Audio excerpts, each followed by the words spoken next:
This Honorable House is back in session. Before we continue with the debate, I need to do a little administrative cleanup. It is my understanding that everybody has agreed that we're going to complete the business on this order paper, and then we're going to do an addendum order paper to deal with the fourth motion. That's the understanding? Okay. Premier, I need you to move a motion then to suspend 44, 40, let me...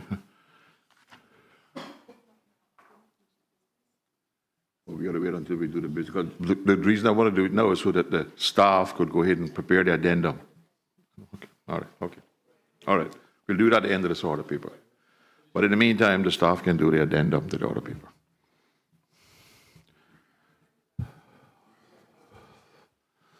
Does any other member wish to speak on private members' motion number 5?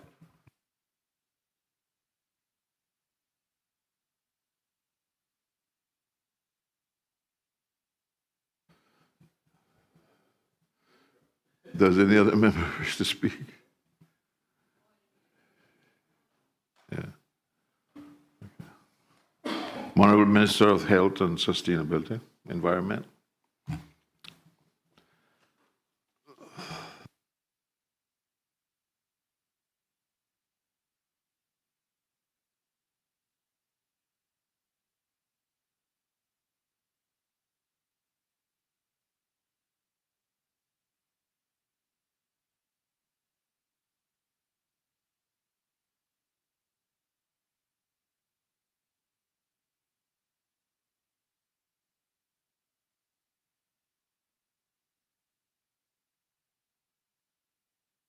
Thank you, Mr. Speaker.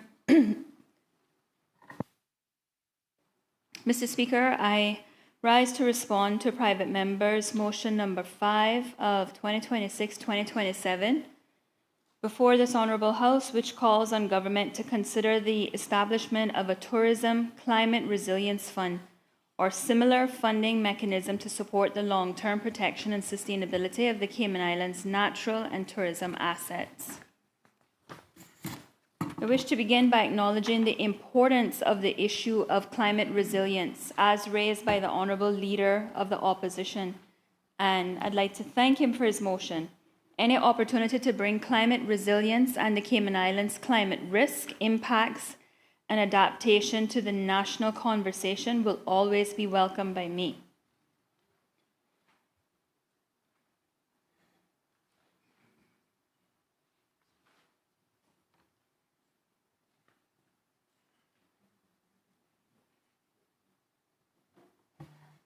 Mr. Speaker, in truth,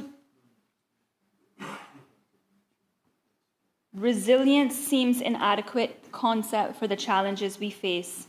Recently, Marla Ducaran, a leading Caribbean economist, talked about shifting from referring to resilience to transilience, meaning not just bouncing back, but having the capacity to adapt to real transformation.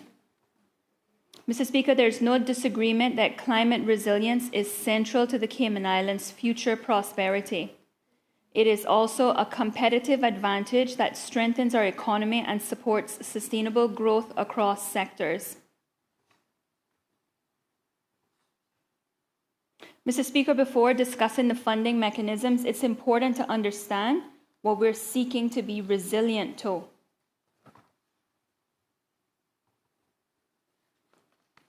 However, in the interest of time and the fact that the mover of the motion highlighted much of what we are seeking to be resilient to,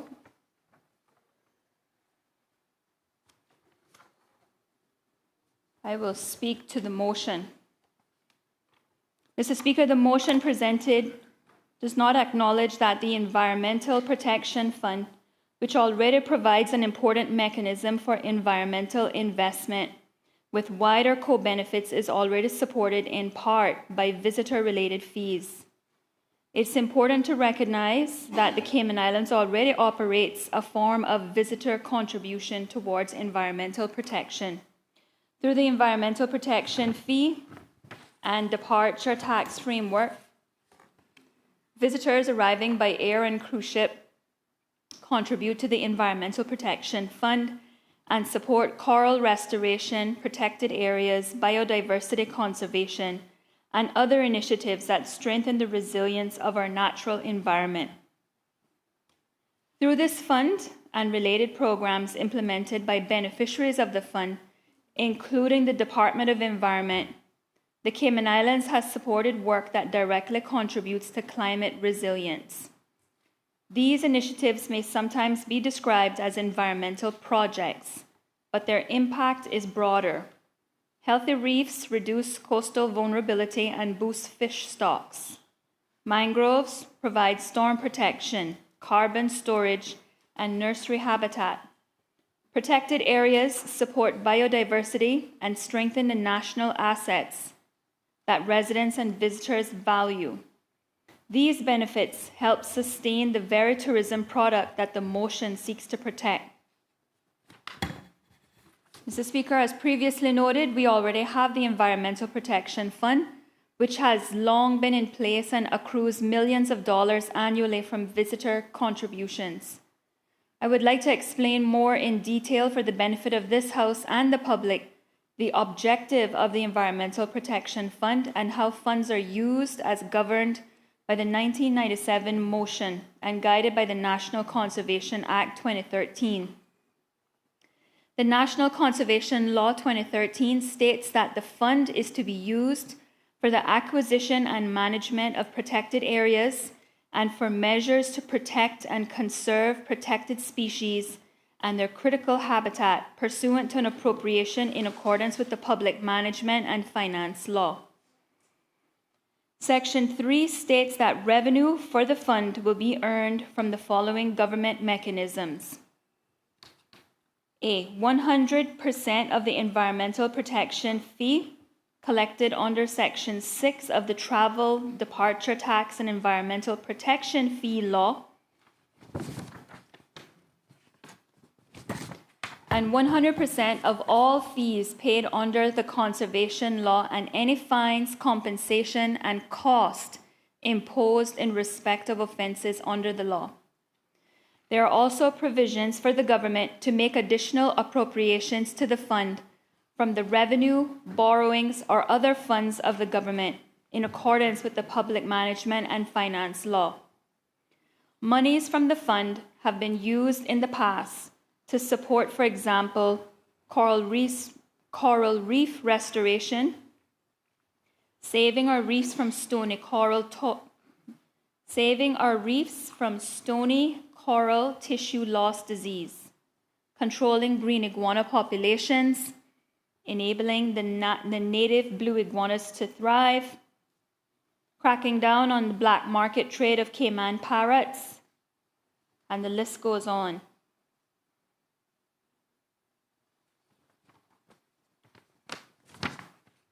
The details of the environmental protection expenditure can also be found on the National Conservation Annuals reports, which are available for the public online. Mr. Speaker, I agree with the motion's assertion of the importance of proactive and sustainable investment in climate resilience, because we already have it. And indeed, we must go further to invest in our country's climate resilience, because investing in climate resilience is investing in every aspect of our economy.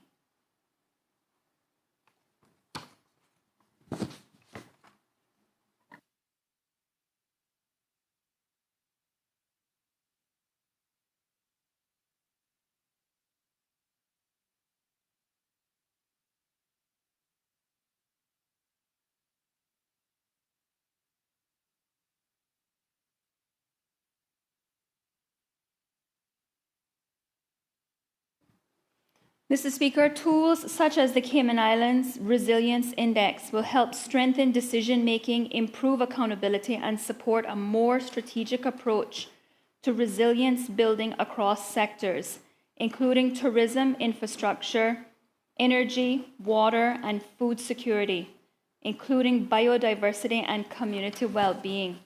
That is why the climate change policy envisions a broader climate resiliency fund capable of supporting resilience outcomes across the economy. Mr. Speaker, this is a critical point. The question before us is not whether the Cayman Islands needs climate resilience financing. The climate change policy already recognizes that it does.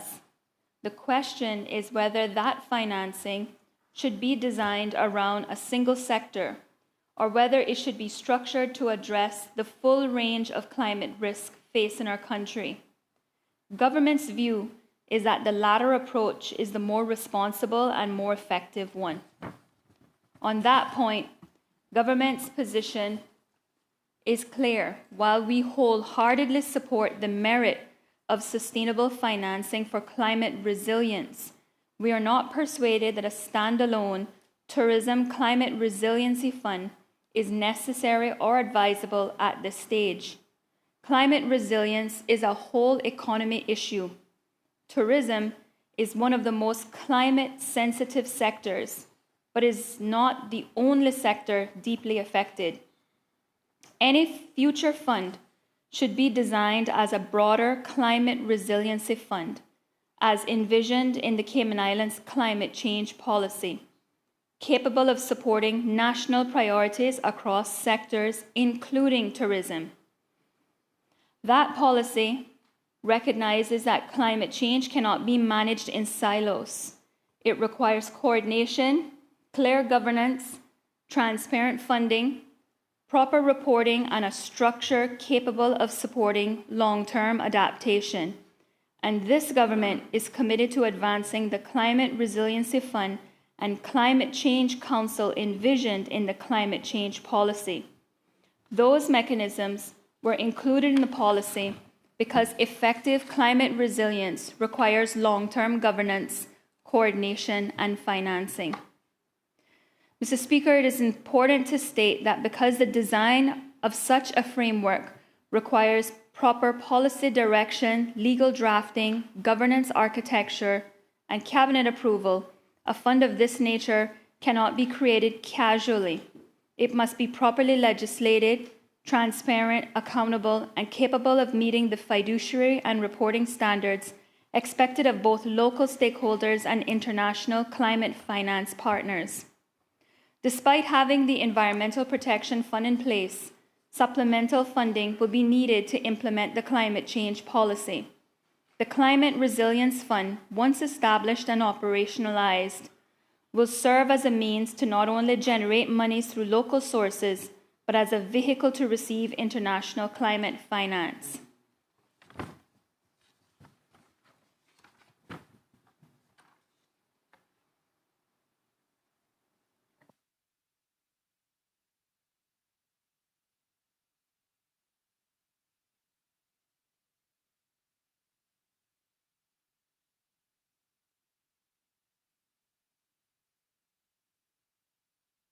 Mr. Speaker, I wish to briefly but specifically address how other countries in our region have adopted tourism-like levies, environmental contributions, or conservation fees, as has been previously spoken about.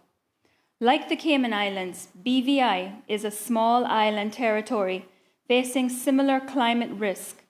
They are also a UK overseas territory, and as such, we often face barriers to international climate finance.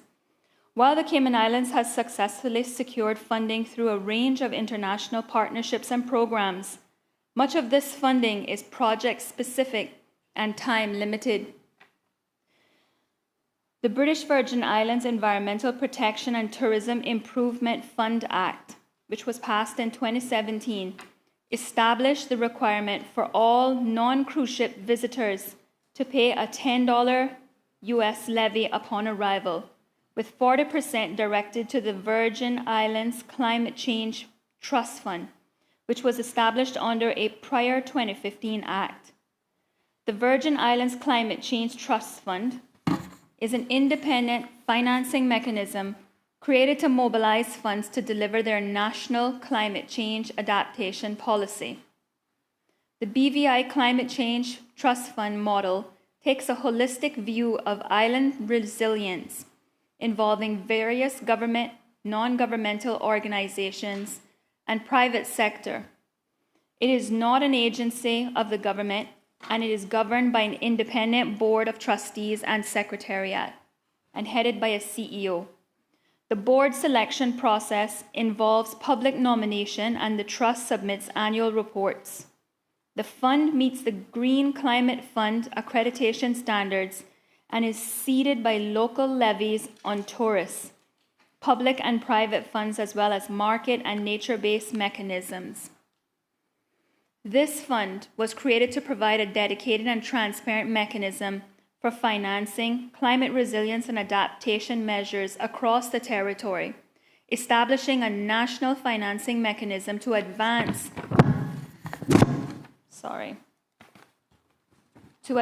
climate adaptation and resilience priorities. The vision of our own Climate Resiliency Fund, outlined in Section 6 of the Climate Change Policy, is to set up with the necessary legal and fiduciary structure for receiving funds and donations, but also strengthen our ability to access external climate finance and direct it towards national resilience priorities.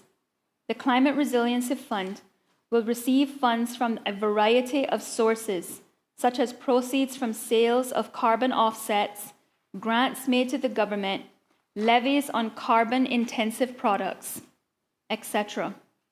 The fund shall be administered by the Climate Change Council that shall be tasked to mobilize and manage the funds to ensure that resources are used efficiently, as well as keep proper accounts of its transactions, which would then be audited in accordance with the Public Management and Finance Act. While the BVI model might align with aspects of our own climate resilience funding policies, there may be marked differences in approach, and no single international model can simply be imported and applied to the Cayman Islands. There is also no global consensus that visitor levies are always the best or most effective way to finance climate resilience. Furthermore, we must be careful not to create overlapping mandates or fragmented funding streams. A tourism-only fund could unintentionally silos climate resilience when what we need is a coordinated national approach. It could also duplicate work already supported through the Environmental Protection Fund, or complicate the future design of the Climate Resiliency Fund. A financing mechanism that relies primarily on visitors may not always align with the nature of the risk being addressed. Many resilience investments, such as strengthening infrastructure, protecting water resources, enhancing energy security, improving disaster preparedness, and safeguarding communities, all provide benefits across the entire economy and society. We must also recognize that tourism revenues can fluctuate in response to global economic conditions, severe weather events, public health emergencies, and other external shocks. The very climate impacts we are seeking to address can themselves affect tourism arrivals and tourism-related revenue streams. As a result, an over-reliance on tourism-linked funding may not provide the stable and predictable financing required for long-term resilience planning.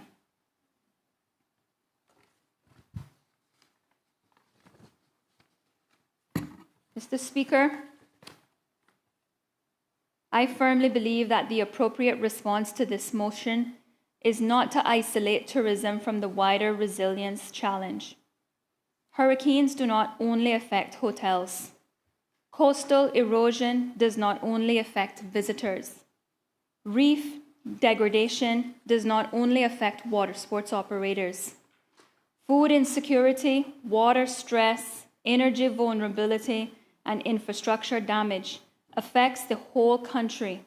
And that is why the government's position is that climate resilience financing should be national in scope, with tourism included as a critical sector, but not treated as the only sector. In practical terms, this means government should continue to strengthen existing mechanisms, including the Environmental Protection Fund, while progressing the policy and legal work needed to determine the most appropriate structure for the Climate Resiliency Fund and Council. That work will require Cabinet direction and decisions. Mr. Speaker, I welcome the intent of this motion. It is quite right that this House affirms the importance of proactive and sustainable investment in climate resilience. It is also right that we consider how best to finance the protection of our natural heritage and tourism assets.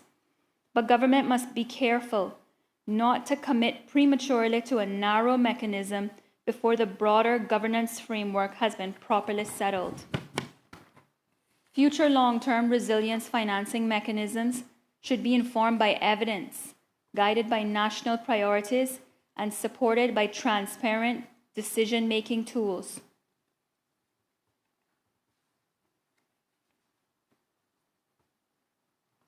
Mr. Speaker,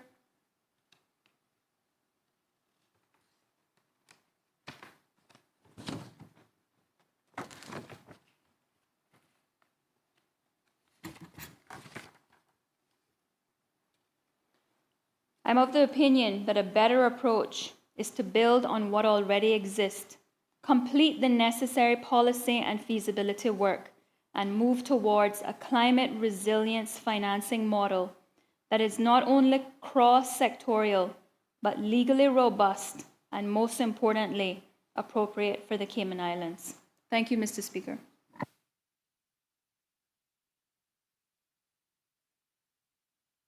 Does any other member wish to speak? Does any other member wish to speak?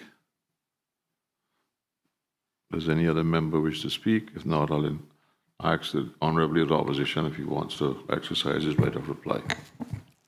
Thank you, Mr. Speaker, certainly. Mr. Speaker, let me start by thanking the Minister for her response, and I know she was trying to keep it as brief as possible due to the hour.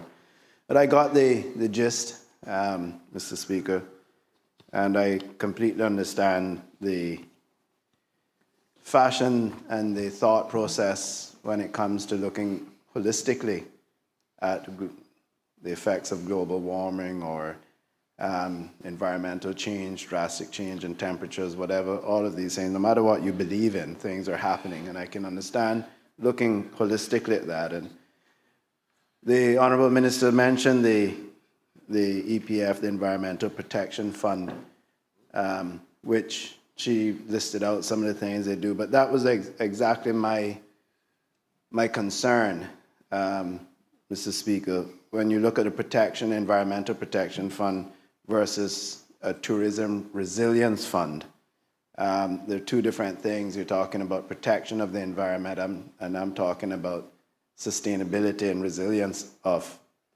the environment surrounding tourism. And I'll get into that a little bit. I won't be long, but just to say that I look forward to the works that are being done and the results of that, but I hope that during that process, that consideration will be given to perhaps looking at the Environmental Protection Fund and expanding the scope of that into more of a climate resilience fund, where you already have some financing mechanisms in place, but expand the scope that you can do things like carbon points and receiving funding from international bodies. That's just something I think would be worthwhile looking at. But the Tourism Resilience Fund, while it is focused on the things such as beach renourishment, mangrove replenishment, even could go as far as farming coral reefs, because at the end of the day, these are things that tourists participate in, things that bring them to our islands. And I'm not saying, Minister, that we should design it for tourists. I'm saying it should be paid for by tourists, because it is them, Minister, that every time they walk the beach in the morning, they come off and they wash their feet off. If you've ever stayed on 7 Mile Beach or Rum Point or anywhere and you take the responsibility of the little foot wash pans, you just see how much sand comes off of that beach on each person's foot. Then you're talking about dive equipment, snorkel equipment. I think that Seco Avis and other rent-a-car agencies could probably go into the business of selling sand with the amount of sand that ends up in the rental vehicles and taxis and all those sorts of things. And then, of course, they're diving, they're touching the reefs, all these sorts of things. So they're contributing to it. And I think it's accepted globally now that a tourist, when looking at their bill, are happy to pay towards the resilience and the protection, if you want to use that word, but certainly the resilience, or to pay their share for their impact on the environment within that jurisdiction. I am just worried that if you have one broad fund, then you get into that situation again where, okay, a beach is disappearing. Well, where does that fall? Who should pay for that? Those rich people should pay for it, or who shouldn't pay for it? Then next thing you know, you have a drop in tourism numbers and your budget is affected because your tourism tax has gone down. When people talk about 7 Mile Beach not having a beach, they don't say the northern end, the southern end, 200 yards of it, word goes out that there is no beach, or Cayman Islands has lost its beach, or Carib Sand no longer has a dock and a beach. It's, you know, the word just goes out there. It's not specific. It is not specific. And it can be very damaging to our economy. There were people that came to me that were suffering because the condo that they worked at had no beach. And so their Thanksgiving a couple of years ago was nothing. They were living skimpy through the summer, using their savings to get to Thanksgiving, which is their first big block of tourism coming in where they can recover their monies, and there was no Thanksgiving at those condos because there was no beach.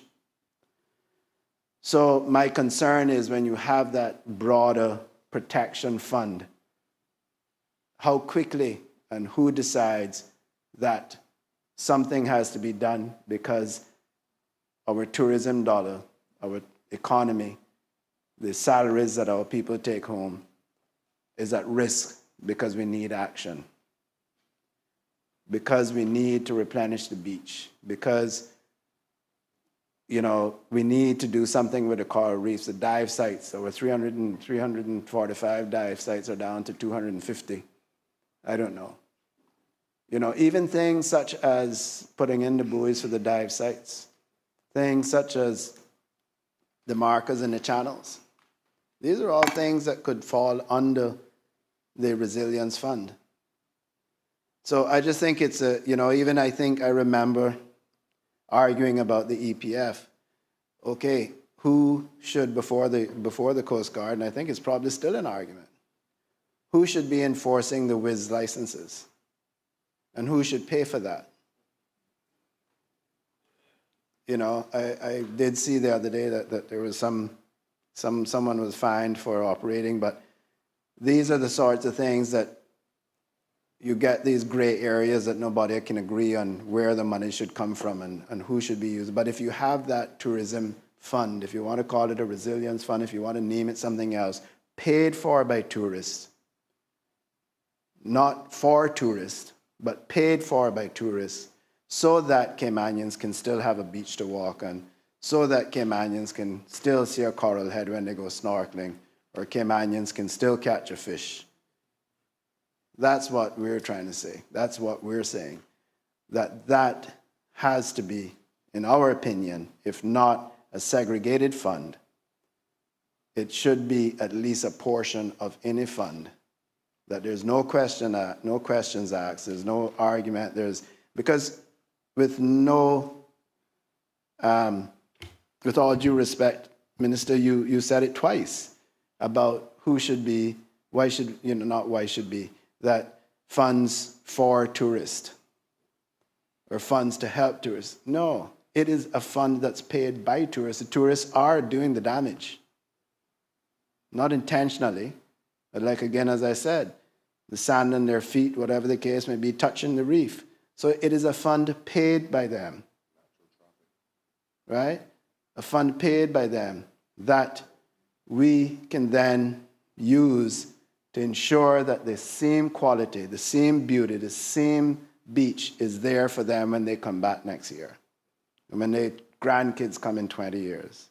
And so that our kids and our grandkids can enjoy the very same beaches, the very same reefs, the very same ocean, maybe climbing the side of the bluff, whatever it may be. So that is where I feel, and we certainly feel on this side, that the fund should be segregated. There should be at least a portion, if not, of any sort of fund that can be used for those purposes, so there's no questions, there's no arguments in caucus or cabinet about who should pay for this and who should pay for that. It is there, paid for by our visitors, or maybe even those who provide accommodations to them, whatever way you want to do it, but it's paid for by our visitors to take care of what they come here year after year to visit, and to ensure that we have, as Caymanians, the ability to visit, to walk our beaches, to swim our oceans, snorkel our coral reefs, climb the bluff, go to the caves, whatever it is that we get an opportunity to do when we have the time. And so again, it is resilience, it is ensuring that our product remains of the highest standard, and that our environment is there for our children to enjoy later at a later date. So look forward to seeing the report, Minister, and I do hope that perhaps today we have given, or through this motion, we provided some perspective, and hopefully at least, if nothing else, the Honourable Minister of Tourism will have a portion of a fund to ensure that he's not just left being the Minister of Turtle Farm, but the Minister of a beautiful Cayman Islands with Stingray City and nice 7 Mile beaches. Thank you, Mr.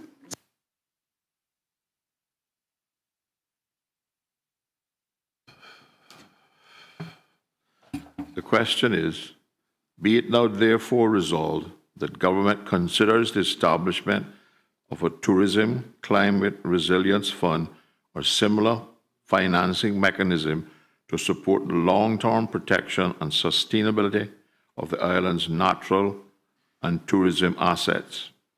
Be it therefore further resolved that government considers undertaking a policy and feasibility assessment of sustainable tourism financing options, including but not limited to visitor-based environmental contributions.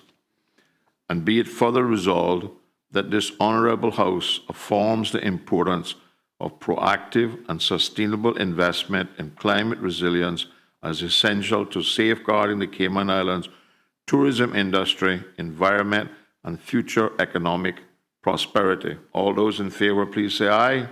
Aye. Aye. All those against, no. No. The noes have it. The motion has been rejected.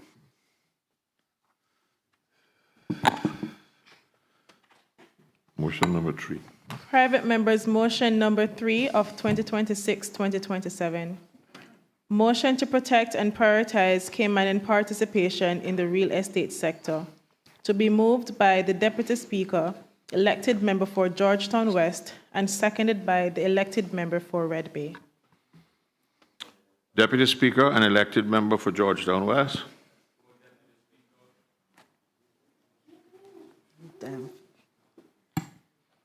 Mr. Speaker, thank you. I stand to move the motion. I stand to motion. Look here, you see what happened? Thank you, Mr. Speaker. I move the motion standing in my name, motion to protect and prioritize Caymanian participation in the real estate sector. Private member motion number 3 of 2026-2027. Whereas land and real estate in the Cayman Islands are finite and constitute a vital national resource central to the economic, security, and cultural heritage of Caymanians.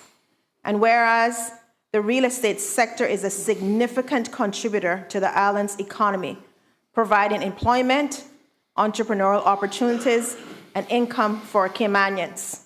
And whereas there is a growing public concern regarding the increase in participation of non-Caymanians in the marketing, brokerage, and sale of real estates within the Cayman Islands.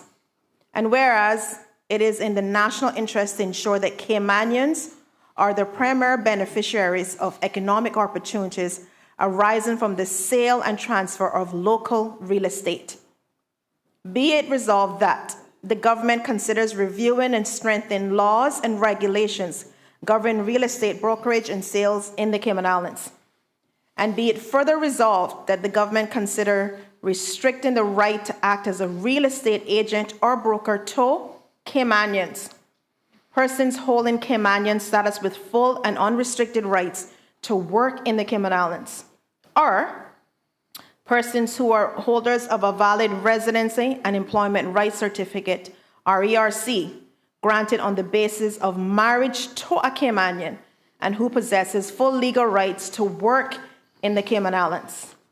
And be it further resolved that the government considers ensuring that any legislative or regulatory changes arising from this review, including fair transitional and grandfathering provisions for persons who are lawfully licensed and actively practicing as a real estate agent or brokers in the Cayman Islands prior to the implementation of such changes, subject to continued compliance with all applicable laws, licensing requirements, and professional standards.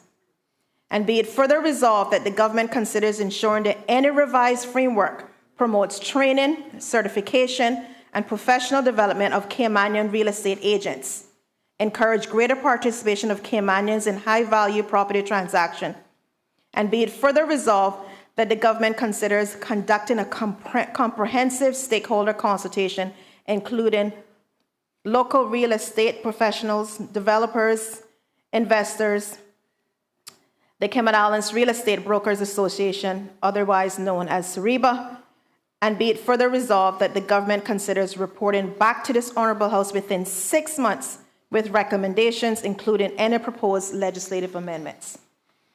The motion has been moved. Is there a seconder? Member for Radley. Mr. Speaker, I rise to second the motion. The motion has been duly moved and seconded. Does the mover wish to speak thereto? Thank you, Mr. Speaker. Mr. Speaker, I rise today in my capacity as the elected member for Georgetown West to move private member motion number 3, standing in my name, entitled Motion to Protect and Prioritize Caymanian Participation in the Real Estate Sector. Mr. Speaker, land in the Cayman Islands is more than a commodity. It is finite. It is irreplaceable. It is one of our most valuable national assets and forms an important part of our economic security, cultural heritage, and identity as a people. For a generation, land ownership has represented stability, opportunity, and the ability for Caymanian families to build wealth and pass that wealth from one generation to the next. It is therefore entirely appropriate that this Parliament considers how Caymanians can contribute to participate meaningfully in industries that derive value from that land. The real estate sector plays a vital role in our economy. It creates employment, supports entrepreneurship, generates revenue, attracts investment, and facilitates the transfer of property throughout our islands. However, Mr. Speaker, there's a growing concern among many Caymanians that opportunities within this sector has increasingly become inaccessible to them, while a greater share of the economic benefits associated with the sale and transfer of Caymanian real estate is flowing elsewhere. Mr. Speaker, before turning to the substance of this motion, it is important to acknowledge that this House has already recognized the need to examine the real estate industry. On February 6, 2025, this Honorable House debated and passed private member motion number 12 of 2024-2025, moved by the Honorable Bernie Bush and seconded by the Honorable Chris Saunders, calling for the regulation of real estate agents in the Cayman Islands. That motion recognized concerns regarding the operations of the industry and called for greater oversight, accountability, professionalism, and consumer protection. I wish to acknowledge the work of those honorable members in bringing that matter before Parliament and initiating what has become an important national discussion. This motion before us today builds upon that foundation, Mr. Speaker. If this House has already accepted that the real estate sector is important enough to warrant greater regulation, then it's entirely appropriate that we should also consider who should principally benefit from the opportunities created within that sector. This motion, Mr. Speaker, does not seek to undermine the industry. It does not seek to discourage investment. It does not seek to unfairly penalize any individual who has operated lawfully and professionally. Rather, Mr. Speaker, it asks government to review and consider how Caymanians can remain central participants in an industry that is directly connected to one of our country's most valuable and finite resources. Mr. Speaker, there's also another issue that cannot be ignored. Many Caymanians have raised concerns regarding the growing practices of real estate transactions involving individuals who do not reside in these islands, who are not licensed to work here, and who are marketing and facilitating the sale of Caymanian property from an overseas jurisdiction. I ask the members to note accordingly that are operating and who are marketing and facilitating the sale of Caymanian properties from overseas jurisdictions. Whether operating through referral arrangements, offshore sale networks, affiliated companies, or other mechanisms, the effect is still the same. Economic opportunities arising from the sale of Caymanian real estate are increasingly being exported beyond our shores rather than remaining within our local economy. Mr. Speaker, if a property located in the Cayman Islands is being marketed and sold, then Caymanians have a right to expect that the economic benefits arising from those transactions should principally accrue within the Cayman Islands and to those who are lawfully entitled to work in this jurisdiction. The people of this country are increasingly questioning why commissions generated from the sale of Caymanian land are being earned by individuals operating overseas while qualified Caymanians seeking opportunities to establish themselves within the profession. These concerns deserve serious examinations, Mr. Speaker. Let me be clear. This motion is not opposed to legitimate foreign investment, nor does it seek to discourage international purchasers from investing in the Cayman Islands. Foreign investment has played an important role in our development and will continue to do so. However, there is a significant difference between welcoming investment in the Cayman Islands and permitting the outsourcing of economic opportunities that should properly benefit those who live, work, and contribute within our community. Mr. Speaker, where there are practices that may circumvent or undermine the intent of our labor, immigration, or professional license frameworks, those practices should be reviewed and addressed. Caymanians cannot be expected to stand by while opportunities connected to one of our most valuable national assets are transferred offshore without public or proper scrutiny. This Parliament must send a clear message that Caymanian participation in the real estate sector matters, that Caymanians' opportunities matters, and that any business model designed to sideline Caymanians in favor of overseas sales arrangements is inconsistent with the objectives of this motion and contrary to the long-term interests of our people. Such practices should not be encouraged, should not be normalized, and should not be allowed to undermine the participation of Caymanians in their own economy. Mr. Speaker, this is not simply a question of economics. It is a question of fairness. No Caymanian should be expected to compete against an invisible workforce operating from an overseas jurisdictions, earning commission from Caymanian properties transactions while bearing none of the obligations that come with living, working, investing, and contributing within these islands. If individuals wish to participate professionally in the sale of Caymanian real estate, then they should be prepared to do so within a framework that respects Caymanian laws, Caymanian workers, and Caymanian interests. Mr. Speaker, that is just simple common sense. That is fairness, and that is precisely why this review is both necessary and timely. Mr. Speaker, in advancing this motion, it is important to acknowledge that many non-Caymanian real estate professionals have contributed positively to development of our islands, have conducted themselves professionally, and have helped build the industry into what we know it as today. This motion is not intended to diminish those contributions, nor is it intended to disregard the valuable role that many individuals have played in supporting the growth and success of the Cayman Islands. Rather, it seeks that as the industry continues to evolve, Caymanians are afforded a greater opportunity to participate, develop, and thrive alongside those who have already established themselves within the profession.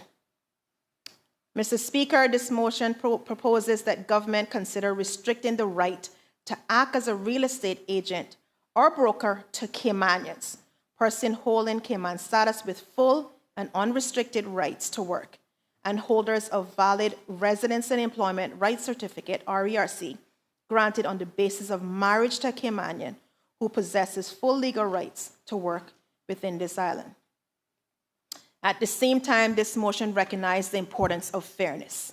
It specifically calls for fair transitional and grandfathering provisions for those individuals who are already lawfully licensed and actively practicing within the industry. Responsible reform should never disregard those who have built careers in accordance with the law and contributed positively to development of our islands. Mr. Speaker, every mature economy must ask itself a simple question: who is being trained today to lead tomorrow? If Caymanians are not entering this profession in a meaningful numbers today, who will represent Caymanian interests within the industry 10, 20, or 30 years from now? Who will mentor the next generation? Who will build Caymanian-owned brokerages? Who will ensure that local knowledge, local relationships, and local perspectives continue to have a meaningful place within this sector? This motion is therefore not only about the present, it is also about the future. It is about building a pipeline of Caymanian professionals who are equipped, trained, and prepared to succeed in one of the most important sectors of our economy. Mr. Speaker, there's also a broader national interest at stake here. When Caymanians participate in our economy, the benefits tend to remain within our economy. Earnings are spent locally, businesses are supported locally, families are supported locally, communities are also strengthened locally. The economic value generated from Caymanians' land should, whenever possible, create opportunities that benefit Caymanian households and contribute to a long-term resilience of our economy. Increasing Caymanian participation within the real estate sector, it is therefore not simply a matter of individual opportunity. It is a matter of national economic development and economic sustainability. It is about ensuring that more of the value generated from the sale and transfer of Caymanian properties continues to circulate within the Cayman Islands and contributes to the prosperity of future generations. Mr. Speaker, while this motion is specifically concerned with real estate sectors, the principle that underpins it extends far beyond real estate alone. As a country, we must continually examine how Caymanians participate in major industries that drives our economy and create wealth within our society. whether it's real estate, financial services, tourism, construction, technology, or other emerging sectors, we must always ask ourselves a fundamental question. Are Caymanians being adequately prepared, trained, and positioned to participate in meaningful and competitively in the opportunities that our economy creates? We cannot build a sustainable future if Caymanians are the spectators in the very industries that shape our nation's development. Likewise, Mr. Speaker, we cannot simply demand participation with also demanding excellence. The responsibility of government is to create pathways, which is what we're doing, Mr. Speaker, remove unnecessary barriers, and ensure fair access to opportunity. The responsibility of the individual is to seize those opportunities, Mr. Speaker, through hard work, training, professionalism, and commitment. That conversation is not about entitlement. It's about sustainability. It's about economic empowerment. It's also about ensuring that economic growth translates into opportunities for Caymanians. Today, however, our focus is real estate. We focus on real estate because land is finite. We focus on real estate because it's uniquely connected to our national identity. We focus on real estate because the opportunities arising from the sale and transfer of Caymanian properties deserve particular consideration by this Honorable House. And if we get it right, Mr. Speaker, it may serve as an example of how we can strengthen Caymanian participation across other sectors of our economy while maintaining our commitment to growth, competitiveness, and investment. Mr. Speaker, there's another point that I believe must be made absolutely clear. This motion is not founded on the belief that anyone is entitled to success simply because they are Caymanians. Being Caymanian is not a substitute for hard work. It is not a substitute for professionalism. It is not a substitute for competence, discipline, dedication, or integrity. The opportunities that this motion seeks to protect must be earned by our Caymanian people. The Caymanians who choose to enter this profession must be prepared to treat it exactly what it is, a profession. They must be willing to pursue the necessary education, obtain the appropriate certifications, understand the laws governing real estate transactions, uphold the highest ethical standards, and dedicate themselves to continuous professional development. Success in real estate requires knowledge, persistence, professionalism, and a commitment to excellence. This motion does not seek to guarantee listings. It does not seek to guarantee commissions. It does not seek to guarantee transaction. What it seeks to guarantee is that Caymanians are afforded a fair opportunity to compete and succeed within an industry that is essentially connected to our country's most valuable resource. Once that opportunity exists, responsibility shifts to the individuals. The Caymanian who enter this profession must be prepared to work. They must be prepared to learn. They must be prepared to invest in themselves and build a reputation based on professionalism and results. Indeed, this is precisely why the motion calls for enhanced training, certification, and professional development. We do not merely want Caymanians to participate in this industry. We want them to excel within this industry. We should aspire to produce Caymanian real estate professionals who are recognized as leaders in their fields, not because of preference, but because of their expertise, their integrity, and the quality of the work that they will be producing. Mr. Speaker, opportunity and responsibilities must go hand in hand. The role of government is not to guarantee success. The role of government is to ensure that Caymanians are not unfairly denied the opportunity to pursue success. That principle lies at the heart of this motion.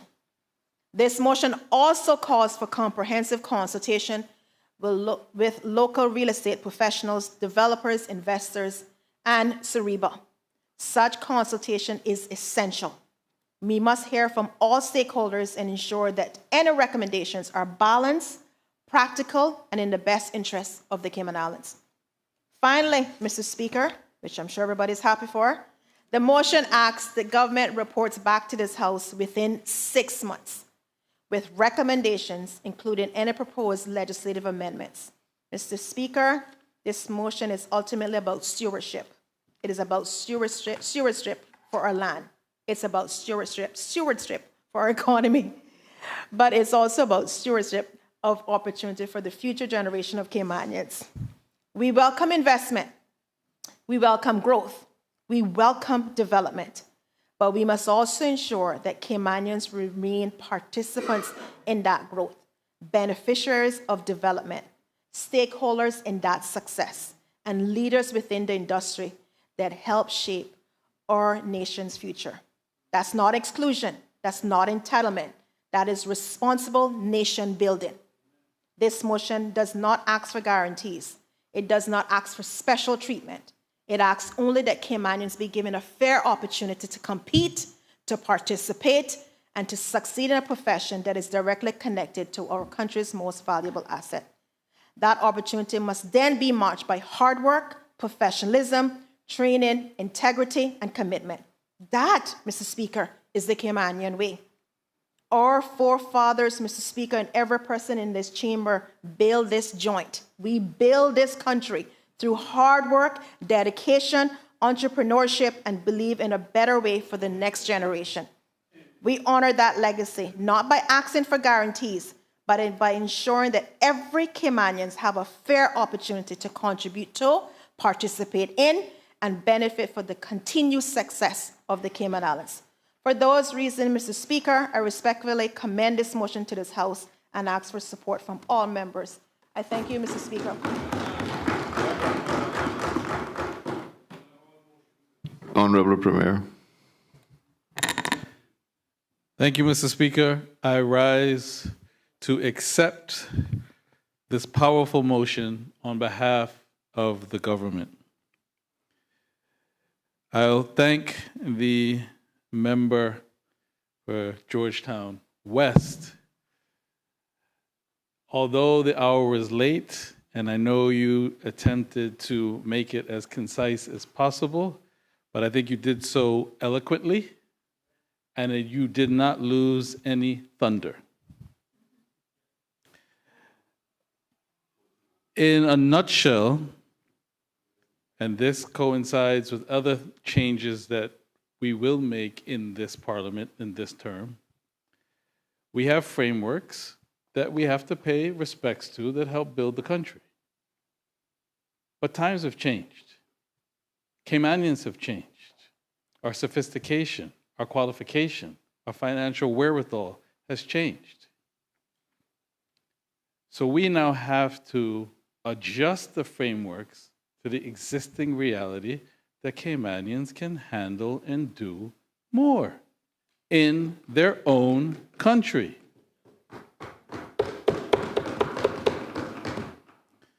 Because what I can see happening, lady member, is that we can have a very good confluence of events with the bill that's published now in terms of limiting the local company control law license.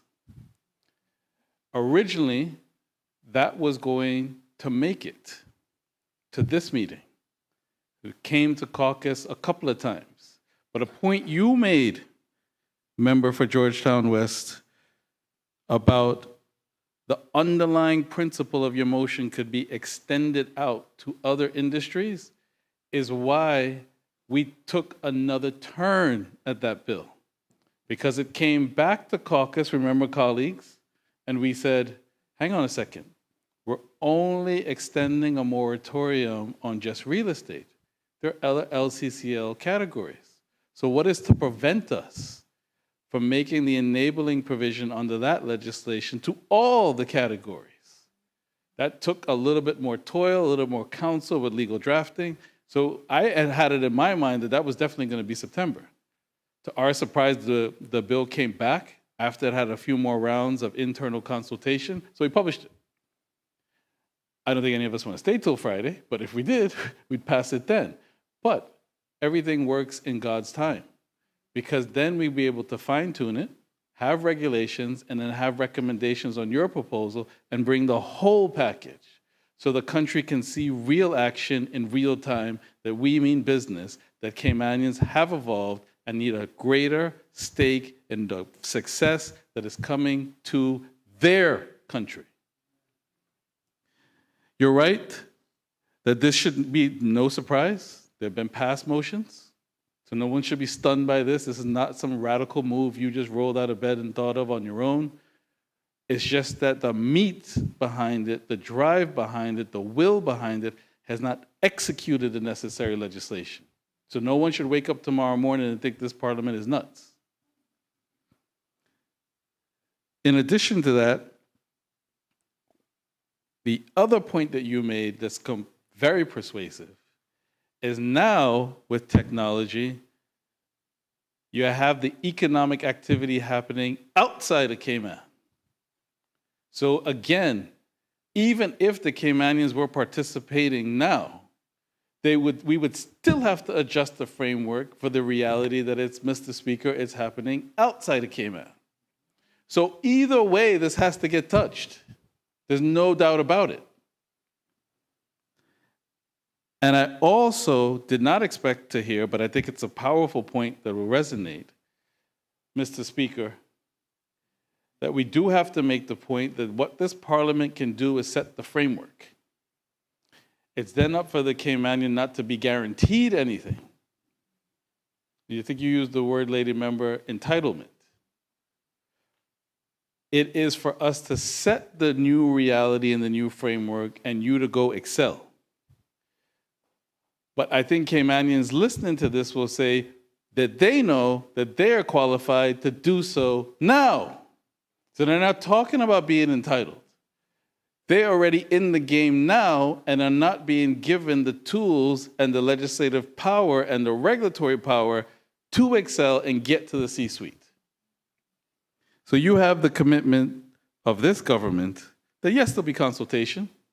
There might have to be some provisions of grandfathering. I think I mentioned in your motion, that might also happen with LCCL. There'll be some regs to go back and forth. But be in no doubt, the framework has to change in this industry and others. Because let's face it, look at our pristine environment. This is not selling real estate in some murky jurisdiction where it's hard. The real estate almost sells itself. So how complicated is it? So let's just get on with it. I'm making this contribution deliberately brief, not just because of the hour, but because the motion is obvious. The movement that we have to now execute on is obvious. So thank you for bringing this motion, lady member. Thank you for all who I think will support it. And thank all of those Caymanians who've been hanging in there, waiting for this. Time has come. Thank you, Mr. Speaker. Does any other member wish to speak? Member for Bordentown East. Mr. Speaker, I thank you. I want to speak briefly on the motion, private members' motion number 3, protect and prioritizing Caymanian participation in real estate. But I wasn't going to speak, but when I heard the Honorable Premier got up and listing some of the ongoing work that the government is doing and intends to do, I wanted to really put a question out there to the government. They can get back to me in writing. And it's about the foreclosures in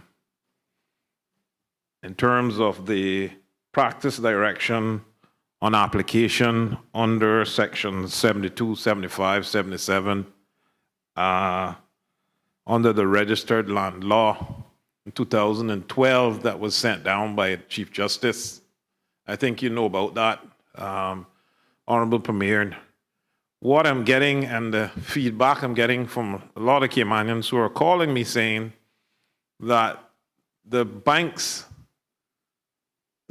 used to list the foreclosures, but then that application practice direction in 2012 sent the foreclosures to Sariba.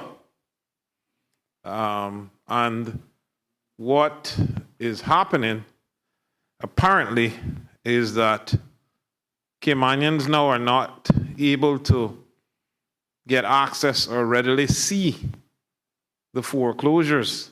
And it is only, as I've been told, limited persons who are given opportunity, and I'll put it that way kindly, to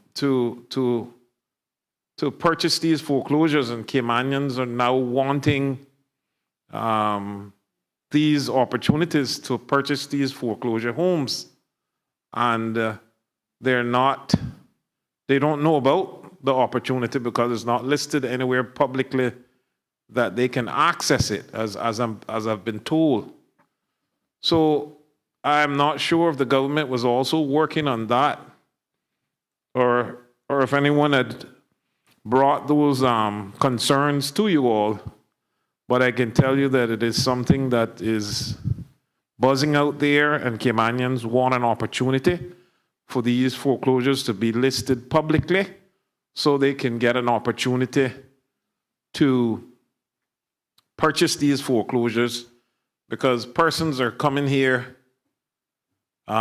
new persons to the island, and who have contacts from persons who are selling these real estates, possibly some of them not Caymanian, and giving persons who are newly come to the island opportunities to get these foreclosures that Caymanians want opportunities to be able to bid on. So I just wanted to bring that to the ear, that to the government, for that to also be a part of the consideration. But thank you very much, Mr. Speaker. Member for West Bay West.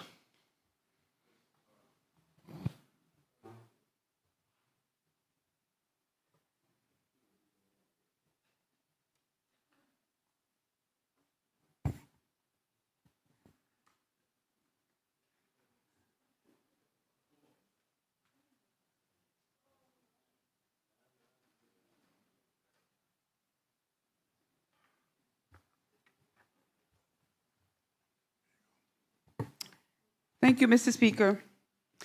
Mr. Speaker, I rise to speak on the parliamentary motion number 3 of 2026-2027, which was brought by the lady member for Georgetown West.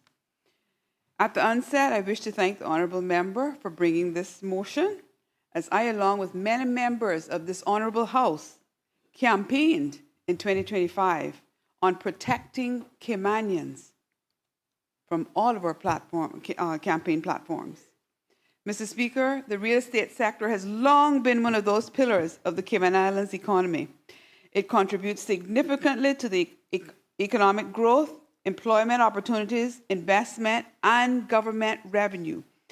It is a sector that touches nearly every aspect of our society, from home ownership and land development to commercial investment and business growth, and so much more. However, it is also a sector in which Caymanians have not had equal opportunities to participate, compete, or succeed. The NCFC government therefore supports the principle underpinning this motion. Mr. Speaker, as our country continues to grow and attract international investment, we must ensure that Caymanians are not merely observers of economic success, but active participants and beneficiaries of it. This is not about restricting investment. It's not about discouraging development, and it's certainly not about creating barriers to economic growth. Rather, it is about ensuring that Caymanians have a fair opportunity to build careers, establish businesses, acquire professional qualifications, and participate in the wealth creation generated within our own country. Mr. Speaker, Caymanians have demonstrated time and time again that they possess the talent, the professionalism, the expertise, and the entrepreneurial spirit necessary to excel within the real estate industry. Across the islands, real estate professionals, brokers, property managers, developers, appraisers, attorneys, surveyors, and support professionals continue to make valuable contributions to this important sector. The challenge before us is ensuring that future generations of Caymanians are afforded similar opportunities. Mr. Speaker, the NCFC government has consistently maintained that economic growth must be accompanied by economic inclusion. Growth alone is not enough. Success must be shared. And the evidence of success in this industry section is clear. Opportunity must be accessible and non-restrictive. Caymanians must see a pathway to meaningful participation in the industries that are helping to shape our future. This government therefore welcomes measures that encourage training, professional development, mentorship, entrepreneurship, and Caymanian ownership opportunities within the real estate sector. We support efforts to strengthen pathways for Caymanians entering the profession and that engage businesses operating in the industry to invest in the development of Caymanian talent. Mr. Speaker, it is important that we approach this issue thoughtfully and pragmatically. The Cayman Islands' success has been built upon a reputation as a stable, business-friendly jurisdiction that welcomes investment from around the world. That reputation must be preserved at all costs. Accordingly, any measures implemented pursuant to this motion should strike an appropriate balance between maintaining investor confidence and ensuring that Caymanians receive fair and meaningful opportunities to participate in the sector. These objectives are not mutually exclusive. In fact, they must be complementary. A strong real estate industry that develops Caymanian talent and creates opportunities for Caymanians is ultimately a stronger and more sustainable industry. Mr. Speaker, I believe there is broad agreement across this honorable House that Caymanians should have every opportunity to succeed within the real estate sector. This is not a partisan issue. It is a national issue. It is about ensuring that the benefits of economic growth are widely shared and that Caymanians remain active participants in the development of their country. Mr. Speaker, let me be quick to point out that there is no work permit guarantee in any other industry in this country. There is no citizenship guarantee, and there is no legitimate expectation that once a current work permit holder's permit expires, the country owes them any rights, like grandfathering, which does not happen for a permit holder in any other industry. This is not an issue, that we can play Jackie both sides with, as the old Caymanian adage goes. We are either for Caymanians sharing in the economic growth of their country, or we support keeping the status quo as it presently is, with the majority of this industry's benefactors being non-Caymanian. Mr. Speaker, the Cayman Islands would not be charting a new course in seeking greater Caymanian participation in this sector. Around the world, nations have increasingly recognized that land is a finite national resource and that their citizens should remain the primary beneficiaries of the economic opportunities arising from it. Countries such as the Philippines, Thailand, Indonesia, New Zealand, and Canada have all adopted measures to limit or regulate foreign participation in their property markets. The question before us is not whether Cayman should remain open to investment. We must ensure that this happens.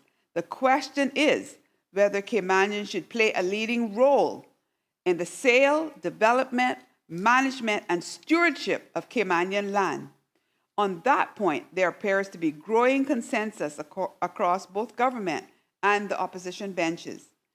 Mr. Speaker, Caymanians do not seek special treatment. They seek a fair opportunity to compete, participate, and to prosper in the economic success of their own country. That is a principle this government is proud to support. For those reasons, the NCFC government is pleased to support this motion and to maintain the Cayman Islands' position as a leading international investment destination. We look forward to working collaboratively with all stakeholders to advance policies that strengthen Caymanian participation in the real estate sector. With those few brief remarks, Mr. Speaker, I offer my support for this motion.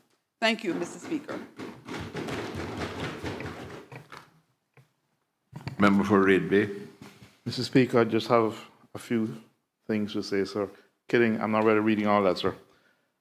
Just want to, as a second of the motion, just very quickly to thank my colleague for an outstanding contribution and to thank the Premier and the government for accepting it and recognizing a quality motion when you see it. Thank you.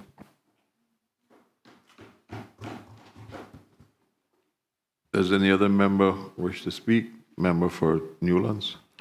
Thank you, Mr. Speaker.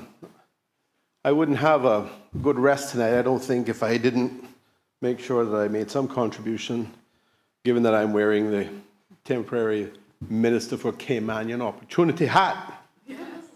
Mr. Speaker, I too will join with colleagues in congratulating the lady member from Georgetown West, who, while she was complaining about having to work so late, I think she's enjoying being here, Mr. Speaker.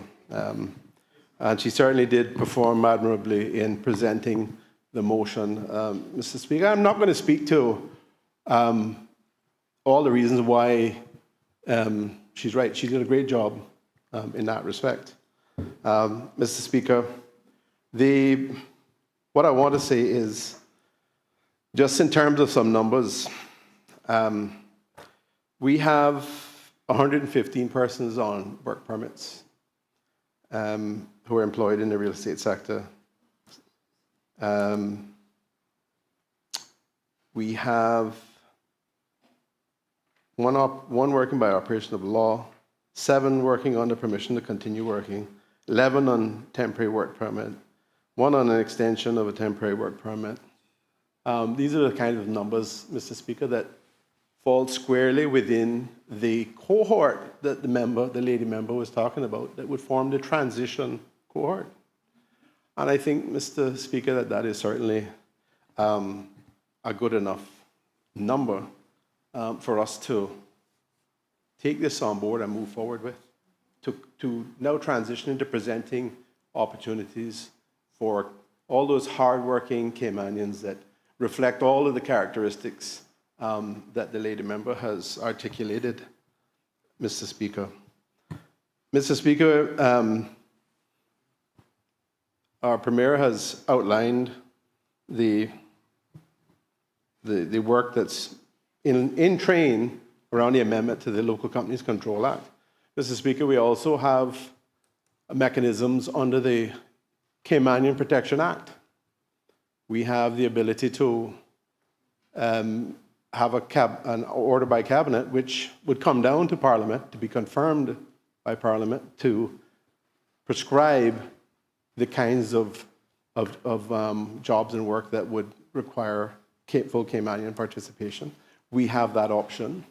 There is also the option to issue directives under the Immigration Act. The Caymanian Protection Act, Mr. Speaker. So, Mr. Speaker, we have a number of different areas that we could look at to bring these together and present this mesh of opportunity for Caymanians that would reflect the aims and aspirations of this motion. Mr. Speaker, 10 years ago when I was in this Parliament, we were having this conversation. 5 years ago, we were having this conversation.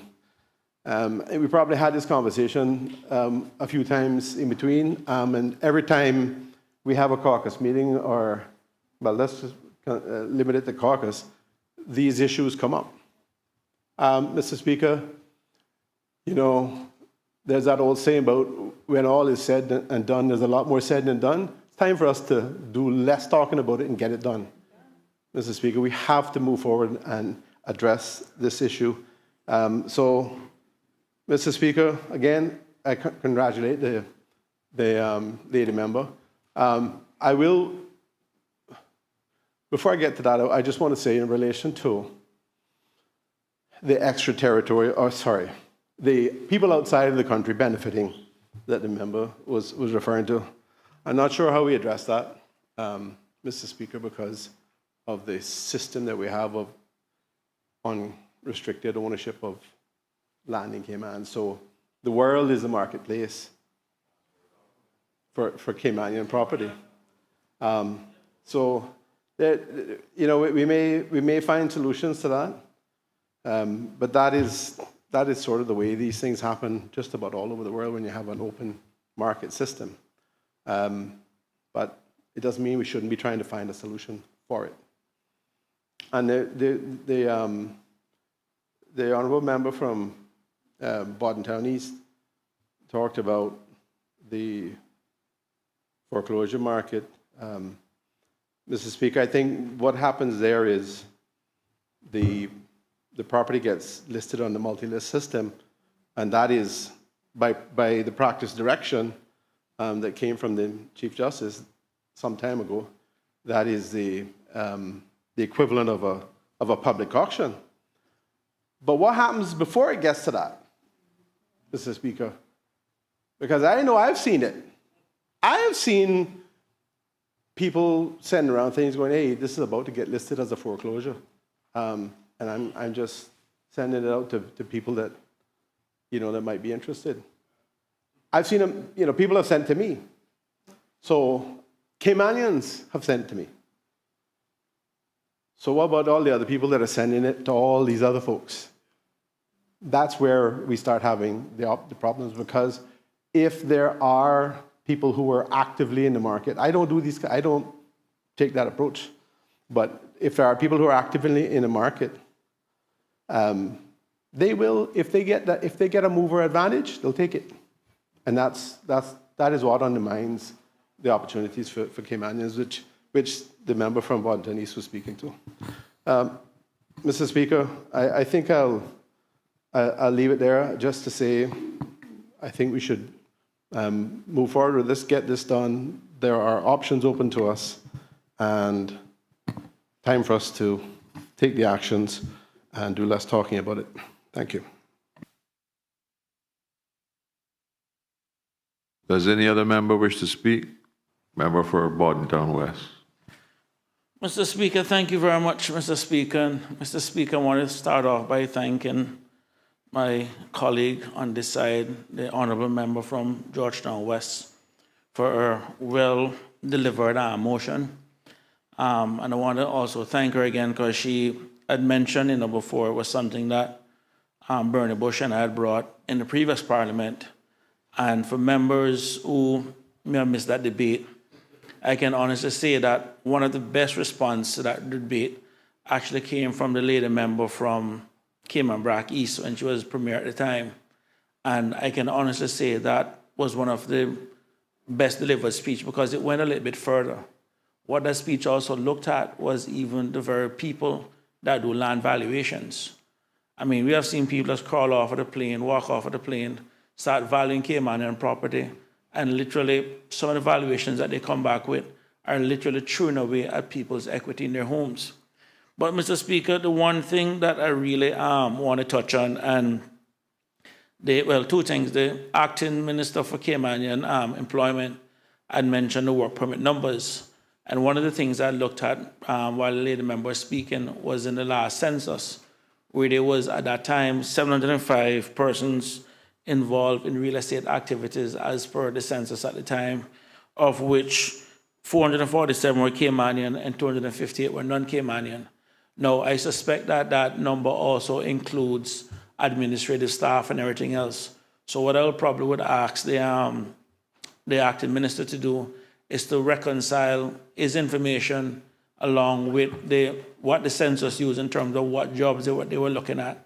Because I think some of those administrative jobs are jobs that can also be done by Caymanians in that field also. So that's one of the things. And Mr. Speaker, the last thing I want to touch on, which is the main crux of the matter that we are trying to make before, is that if you look at the factors of production that we all were taught in school, land, labor, capital, and entrepreneurship, it is important for us, if we as a people, we as a country, to control our own destiny, is to make sure that we are also in control of the factors of production of our country. Because if we are not in charge of those, I guarantee you someone else is going to be in charge of us.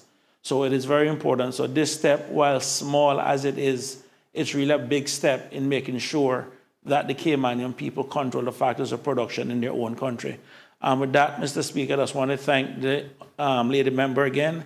And I can say to you, my friend from Georgetown West, these late hours are the best time to get stuff done. People are tired, and they will just agree with you just so they can leave. So just so you know, you're better off getting this done tonight. So with that said, thank you, Mr. Speaker. Oh, and sorry, Mr. Speaker, to go back to the point that the Speaker was talking about, is those land transfer forms. It has been one of those issues for the longest while where people have basically been committing fraud, cheating the government out of revenue by, in essence, transferring land, not registering it, and then when they sell it to someone else or the final person, that's when they basically put their name on it. So in other words, you can have 2, 3 owners that's never been registered. So what the Speaker was proposing when he was a member was that those forms should have been numbered and they basically tracked, so at least we have an idea in terms of who has what. So if someone shows up with form number 7 and they have not yet delivered form number 2, you can then ask them where it is. So it's about controlling the actual form, but I'm sure he can probably chime in from the chair to make his point clear. But with that, Mr. Speaker, I just had to put that out there just so your idea wasn't lost. Thank you.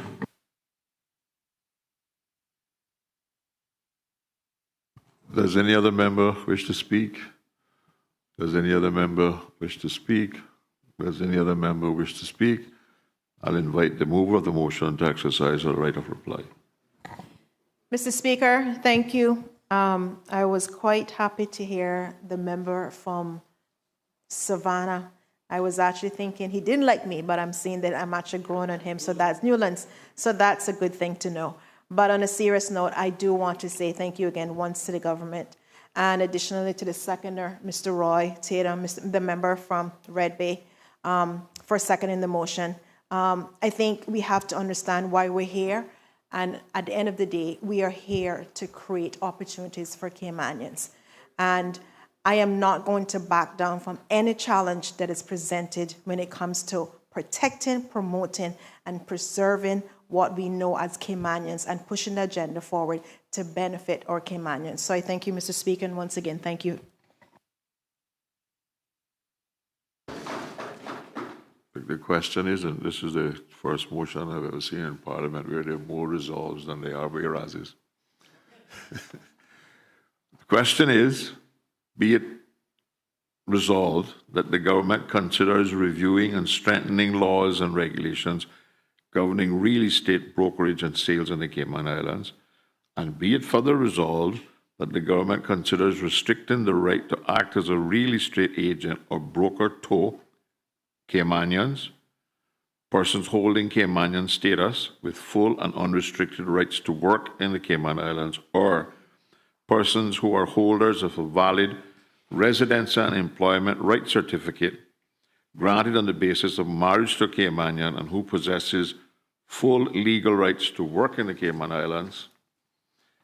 And be it further resolved that the government considers ensuring that the legislative or regulatory changes arising from this review include fair transitional and grandfathering provisions for persons who are lawfully licensed and actively practicing as real estate agents or brokers in the Cayman Islands prior to the implementation of such changes, subject to continued compliance with all applicable laws, licensing requirements, and professional standards.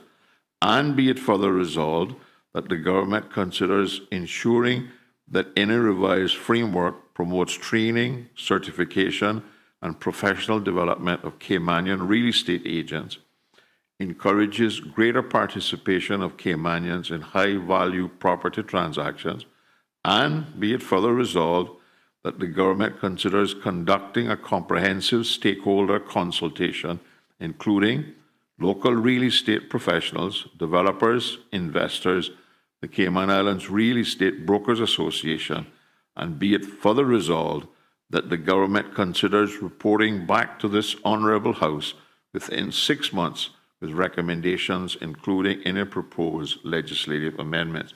All those in favour, please say aye. Aye. All those against, no. The ayes have it. The motion is passed. Private members' motion number 6 of 2026-2027. Motion to enhance participation of small and micro businesses in public procurement. To be moved by the Honourable Leader of the Opposition, elected member for Georgetown North, and seconded by the elected member for Red Bay. Honourable Leader of the Opposition. Thank you, Mr. Speaker. Good morning. I rise to move private member motion number 6 of 2026-2027, motion to enhance participation of small and micro businesses in public procurement. The motion reads as follows, Mr. Speaker. Whereas the Procurement Act 2023 revision establishes a framework for public procurement in the Cayman Islands, grounded in the principles of fairness, transparency, competition, and value for money. And whereas the Procurement Regulations 2022 revisions provides for the application of economic development preference and require consideration of local impact in certain procurements. And whereas such provisions are discretionary in nature and do not mandate structured participation or access of small and micro businesses within public procurement process. And whereas the Trade and Business License Act 2026 revision includes a statutory definition of a small business and micro business, there is currently no statutory definition of a small and micro business within the procurement framework aligned with modern international standards.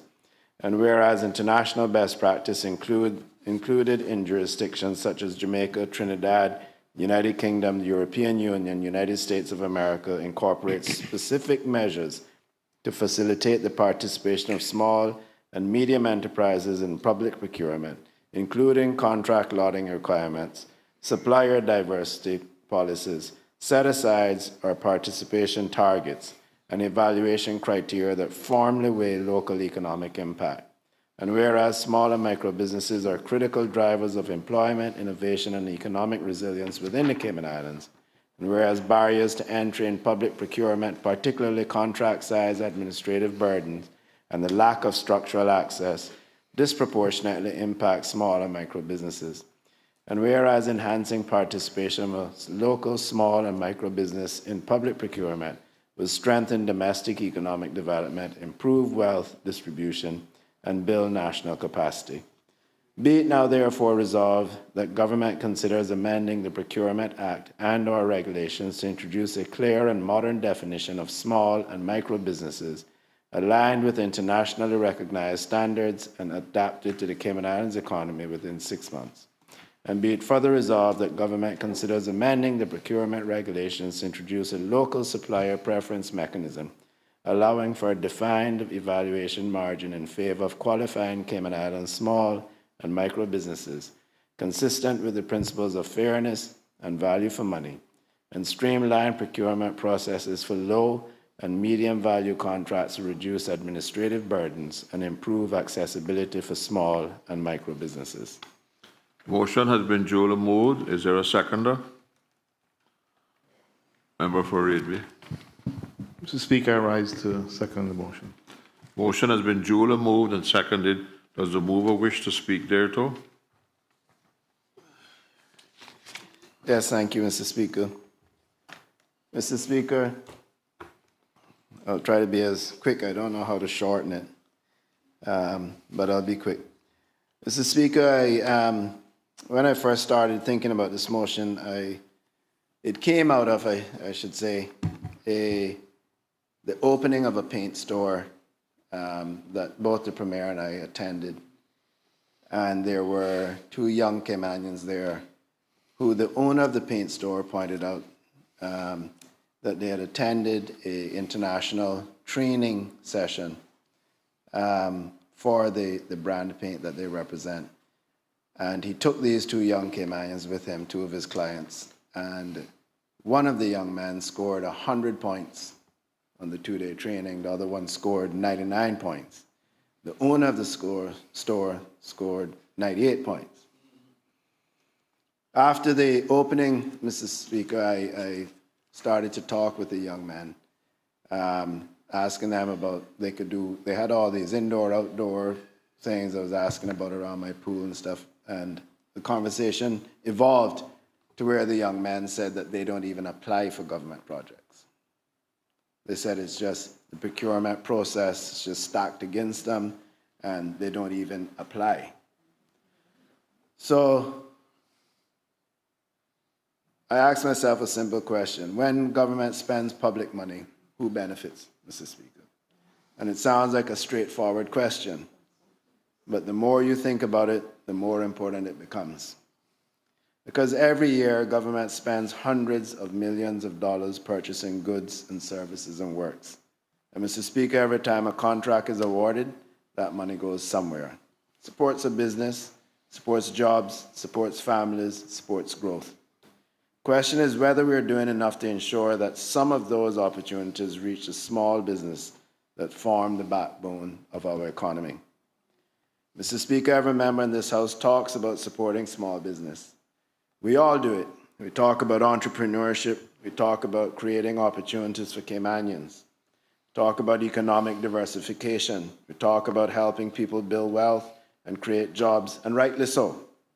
But Mr. Speaker, supporting small business has to be more than a slogan. At some point, we have to ask ourselves whether the systems we have created actually allow those businesses to participate. Mr. Speaker, when most people hear the word procurement, you can see the reluctance or pessimism in their eyes. It sounds technical, it sounds bureaucratic, it sounds like something only lawyers and accountants care about. But procurement is really just another word for how government spends money. And Mr. Speaker, how government spends money is one of the most powerful economic tools available to any country. Because government isn't just a regulator. Government is also one of the largest customers in the economy. Every day government buys things. Government hires contractors, builds facilities, they commission work. Mr. Speaker, government spends, and every one of those decisions has an economic impact. So, Mr. Speaker, I've spoken to many small businesses, as I said, over the years, and some of the contractors, some are tradesmen, they run service companies, and Mr. Speaker, some are professionals, some are startups trying to grow. One of the reasons I started the Center for Business Development when I became minister. And while their businesses may be different, I often hear the same concern. They look at government procurement opportunities and they feel that the system was not designed with businesses like theirs in mind. Not because anyone intended it that way, Mr. Speaker, not because there is some conspiracy, but because over time systems naturally become geared towards those with the resources to navigate those systems. The larger the contract becomes, the harder it becomes for smaller businesses to compete. The more paperwork required, the more difficult it becomes for business with 3 employees instead of 30. The more complex the process becomes, the greater the advantage for those with dedicated administrative teams. Mr. Speaker, that is simply the reality. And this, Mr. Speaker, is why I brought the motion, not because I'm suggesting the current system is broken, nor because I'm suggesting that fairness and transparency should somehow be weakened, but quite the opposite, Mr. Speaker. The Procurement Act is built upon important principles: fairness, transparency, competitiveness, and value for money. Those principles should remain, they must remain, Mr. Speaker. But surely, Mr. Speaker, it is reasonable to ask whether there are ways to strengthen participation by small and micro businesses while still preserving those principles. That is what this motion seeks to do. Mr. Speaker, one of the things that struck me during research was that many other countries have already recognized this challenge. I won't go through them all, Mr. Speaker, to try and save time. But even with our own region, governments have been exploring ways to increase participation by small businesses. Why? Because they came to a simple conclusion. Left entirely to market forces, public procurement naturally tends to concentrate amongst larger firms. Not because those firms are doing anything wrong, not because they should be penalized, but because large organizations often have greater resources and greater capacity and greater experience. Government around the world recognizes that if they wanted small businesses to participate, they had to be intentional about it. And Mr. Speaker, there's a good reason for that. When a small business succeeds, the benefit spreads throughout the community. The owner hires other employees. The employees support a family. The business buys supplies locally. The profits stay in the islands. The owners sponsor football teams, support church fundraisers, contribute to community projects. The list goes on. The money circulates again and again throughout our economy, Mr. Speaker. The impact extends far beyond the original contract. Mr. Speaker, that is why I believe this motion is fundamentally an economic development motion. Not a procurement motion, but an economic development motion, because it asks whether government spending can do more than simply purchase goods and services. It asks whether government spending can also help build capacity, build opportunity, build entrepreneurship, and build Caymanian businesses. Mr. Speaker, I anticipate that some may ask whether this could somehow undermine value for money. I would respectfully suggest the opposite. Because value for money is about more than simply choosing the lowest number on a piece of paper. If that were the case, procurement would be very easy. And Mr. Speaker, I think in some of our procurement, in particular, some of the lower income categories, that is exactly what we do. And I attended a school the other day, and of course the bathroom had no paper and it had no soap, and that's because the contract is so skimpy that they cannot afford to put soap and paper in when the janitorial companies get the contracts. But Mr. Speaker, value for money includes quality, includes reliability, it includes long-term outcomes, and yes, I would argue that would include economic impacts as well. Dollar spent locally has very different effects than a dollar that immediately leaves our economy. That is simply common sense. So, Mr. Speaker, I'm going to cut out a page. At its heart, this motion is about opportunity. It is about ensuring that young Caymanians starting a business today believes that there's a pathway to grow. Young Caymanians like the one that the Premier and I met. It is about ensuring that small family-owned companies has a fair opportunity to compete. It's about ensuring that government spending helps strengthen the economy from the ground up. Mr. Speaker, a very brief story to provide some further insight to the honorable members. My own Rotary Club was ordering some equipment for charity, and they went to the ministry that they were working with for duty waivers. And the minister said, just tell me the manufacturer and we'll order it. We'll order them so that we can take care of the duty waivers. Now, Mr. Speaker, the company that was supplying the things was my company, which I'd be happy to. But the issue with that, Mr. Speaker, we were doing it at cost anyhow. The way that that would help me is that if 8 or 10 of these were ordered in my company's name, it helps grow my discounts with that manufacturer. It helps build up my relationship with them, etc. So, you know, I'm sure that the individual in the ministry that said that was trying to be helpful, but these things can have negative impacts on local economy and small businesses. So, because, as I said, Mr. Speaker, when a small business grows, Cayman grows. When a small business hires another employee, Cayman benefits. And when a Caymanian entrepreneur succeeds, the entire country succeeds. And if we truly believe in supporting small businesses, which I do, as I believe every member of this House also does, then surely we can agree that government should at least examine whether its procurement framework can do more to help them succeed. So, Mr. Speaker, with those few words, I commend this motion to this honorable House and look forward to each honorable member supporting it. Thank you. Honorable Premier.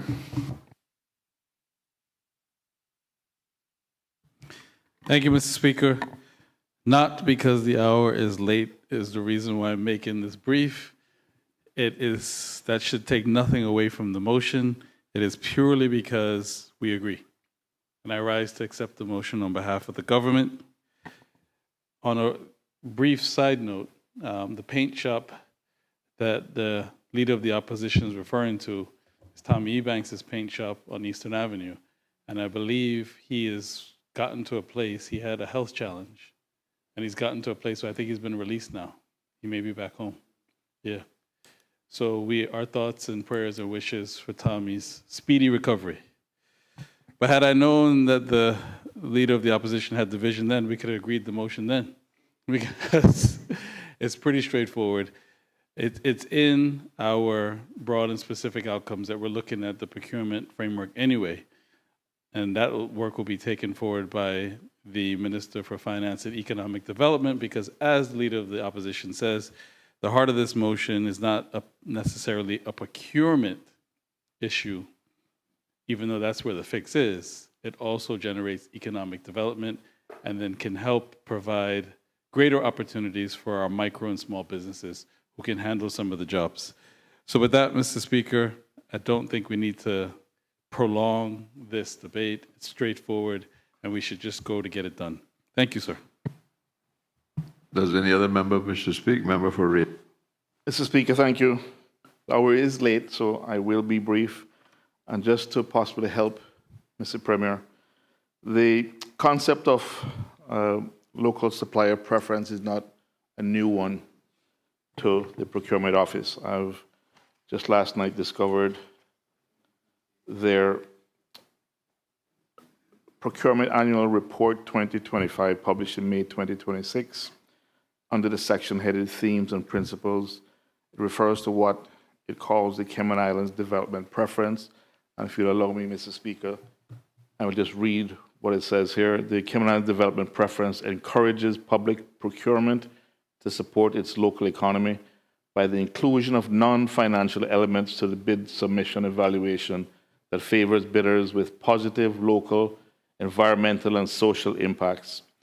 It goes on to say, supporting small and medium-sized enterprises can make a significant contribution to local economic growth and development. So the question possibly is not whether this is accepted by them, but how often do they consider that, and whether they need to do more and be consistent with looking into that. So with that, I will sit, sir. Thank you. Does any other member wish to speak? Member for Bordentown West. Thank you very much, Mr. Speaker. Mr. Speaker, I want to thank the Honorable Leader of the Opposition for bringing this motion. I know the Premier just mentioned that the Honorable Minister of Finance and Economic Development is looking at some changes to the procurement law, and he has, referring to the Minister of Finance, have indicated as much to me. But what I want to say, Mr. Speaker, is to all members of Cabinet. Next week, we're having a Finance Committee meeting. And when you look at Finance Committee, we always talk about the appropriations to the Minister. Nowhere, Mr. Speaker, in the procurement law or the regulations is the word minister even mentioned. And I say that to say that ultimately, the ministers are the one that the monies are being appropriated to. They're the ones that has to come down there and answer the questions, but they're the ones who ultimately are not in control of certain things. And what I will say to the government at this point, in politics, it's better to be incompetent than impotent. Incompetent, you can fix. Impotent, you can't. and to sit down there and literally make yourself politically impotent and take licks with something that's not under your control is almost ridiculous. So what I would like to say to members in the government is that, one, as you're looking at the procurement law, set yourself standards where you can set the metrics that bids are looked at. This issue of sometimes being the lowest bid isn't the best bid. And ministers have suffered because of not being involved in the procurement process. And I can tell you, things like the submarine cable and many other things have fell victim to standards being set during the procurement process that was devoid of the political process, and the ministers are basically hamstrung to that extent. So I want to put that out there. Secondly, Mr. Speaker, there's a role for cabinet to also play in certain respects. If you go through the actual regulations itself, cabinet only gets involved with issues above $10 million. You know what I mean? And that, again, is an injustice to themselves to some extent. You have the entity procurement level that is maybe up to $100,000. You have the, I think basically above $250,000 what actually goes to the procurement committee. And a lot of these issues that we're looking at are stuff that don't even reach to the level of the procurement committee and are done at a ministry level that does not involve the minister at all. So what I will say to all ministers, the funds are appropriated to you. You can set the standards in terms of what it is that you expect money that's allocated to you, how it should be spent, and you basically drive that process. The Public Management and Finance Act gives you that flexibility as ultimately the person who funds are allocated to. So don't sit down there and leave yourself in a position and then you get stuck with reports from Auditor General where all kind of contracts are going overseas to different consultants, and then you have a local person calling you up and cussing you out as to why they didn't get that kind of bid and that kind of stuff. So ministers, the Public Management and Finance Act is there. Use it, get yourself involved because the funds are allocated to you. Thank you very much, Mr. Speaker.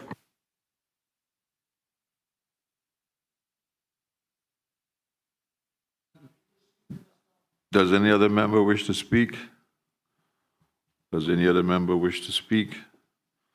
Does any other member wish to speak? If not, I'll invite the Leader of the Opposition to exercise his right of reply.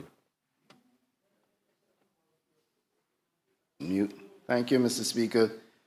Mr. Speaker, let me first thank the Premier for his response and his indication of support for the government support for the motion. And also for letting me know about Tom. I actually messaged him 2 days ago for business and he responded right away. So, but again, also, Mr. Speaker, let me thank the other members who spoke and the member for Red Bay who seconded the motion, and also the member from Bodden Town West. Mr. Speaker, once again, I put the meat of the motion. I didn't leave any details out of the motion so that it's there, so you don't have to rely on my speech when I cut pages out. And the member for Red Bay is absolutely right.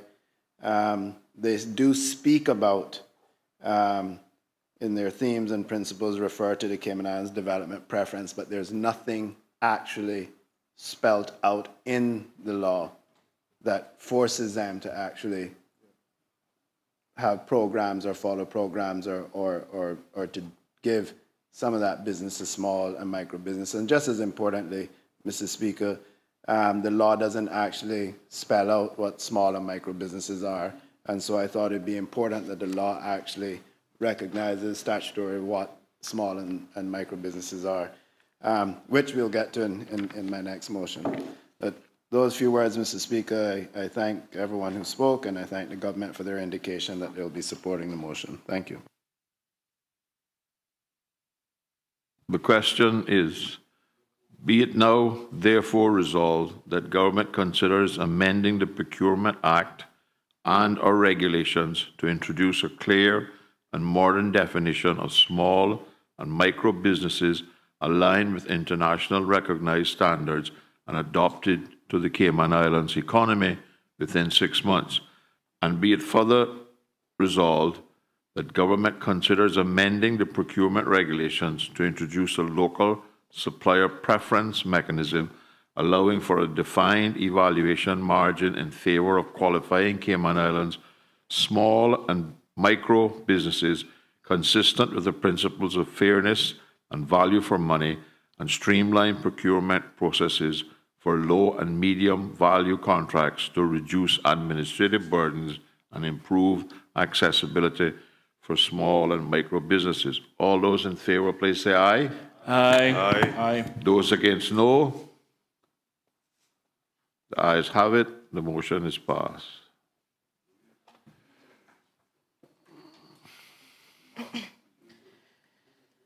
Private members' motion number 9 of 2026-2027. Motion to strengthen oversight, consumer protection, and Caymanian participation in the quantity surveying and valuation profession. To be moved by the elected member for Red Bay and seconded by the Honorable Leader of Opposition, elected member for Georgetown North. Member for Red Bay. Thank you, Mr. Speaker. Mr. Speaker, I rise to move motion number 9, spelling my name, motion to strengthen oversight, consumer protection, and Caymanian participation in the quantity surveying and evaluation profession. The motion is, whereas quantity surveyors, land valuers, and cost consultants play a significant role in determining the cost, valuation, and financial outcomes of construction and property-related projects in the Cayman Islands, and such projects, together with the purchase of real estate, represent some of the largest financial commitments undertaken by Caymanian households, businesses, lenders, and the public sector. And whereas valuation reports, construction cost estimates, and related professional advice are routinely relied upon by the purchasers, lenders, developers, investors, and public authorities in making significant financial decisions. And whereas many professional firms operating within the sector voluntarily adhere to internationally recognized standards and oversight frameworks, particularly those of the Royal Institute of Chartered Surveyors, or RICS, as they're known, together with various administrative requirements applicable to valuation work in the Cayman Islands. And whereas such international and local administrative oversight mechanisms do not constitute a comprehensive local statutory framework providing a direct oversight and accountability within the Cayman Islands, and whereas effective local oversight within the sector would assist in strengthening consumer protection, public confidence, value for money in public and private projects, and the development of professional opportunities for Caymanians, and whereas there is an opportunity to strengthen professional accountability, consistency of standards, and workforce development within the profession, including the creation of clear pathways for Caymanians to enter and progress within the field. Be it therefore resolved that the government consider undertaking a comprehensive review of the licensing, registration, regulation, oversight, and professional standards applicable to quantity surveyors, valuers, and related property or construction cost consultants operating in the Cayman Islands.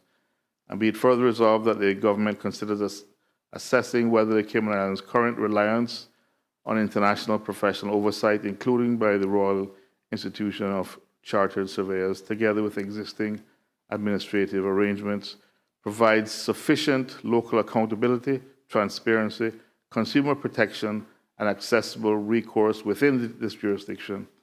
Be it further resolved that the government considers whether any changes are required to the registration, licensing, regulation, qualification, and professional standards, continued professional development arrangements, indemnity insurance, or oversight arrangements, and other consumer protection measures applicable to the sector. And be it further resolved that the government consider whether adequate and accessible complaints, disciplinary, and dispute resolution mechanisms exist within the sector, so within the Cayman Islands, for persons affected by professional services provided within the sector. And finally, sir, be it further resolved that the government considers the development in partnership with industry and educational institutions of training, scholarship, internship, apprenticeship, and career pathways to support Caymanians participating, young Caymanians, particularly young Caymanians, in entering and progressing within their profession, including within government. The motion has been duly moved. Is there a seconder?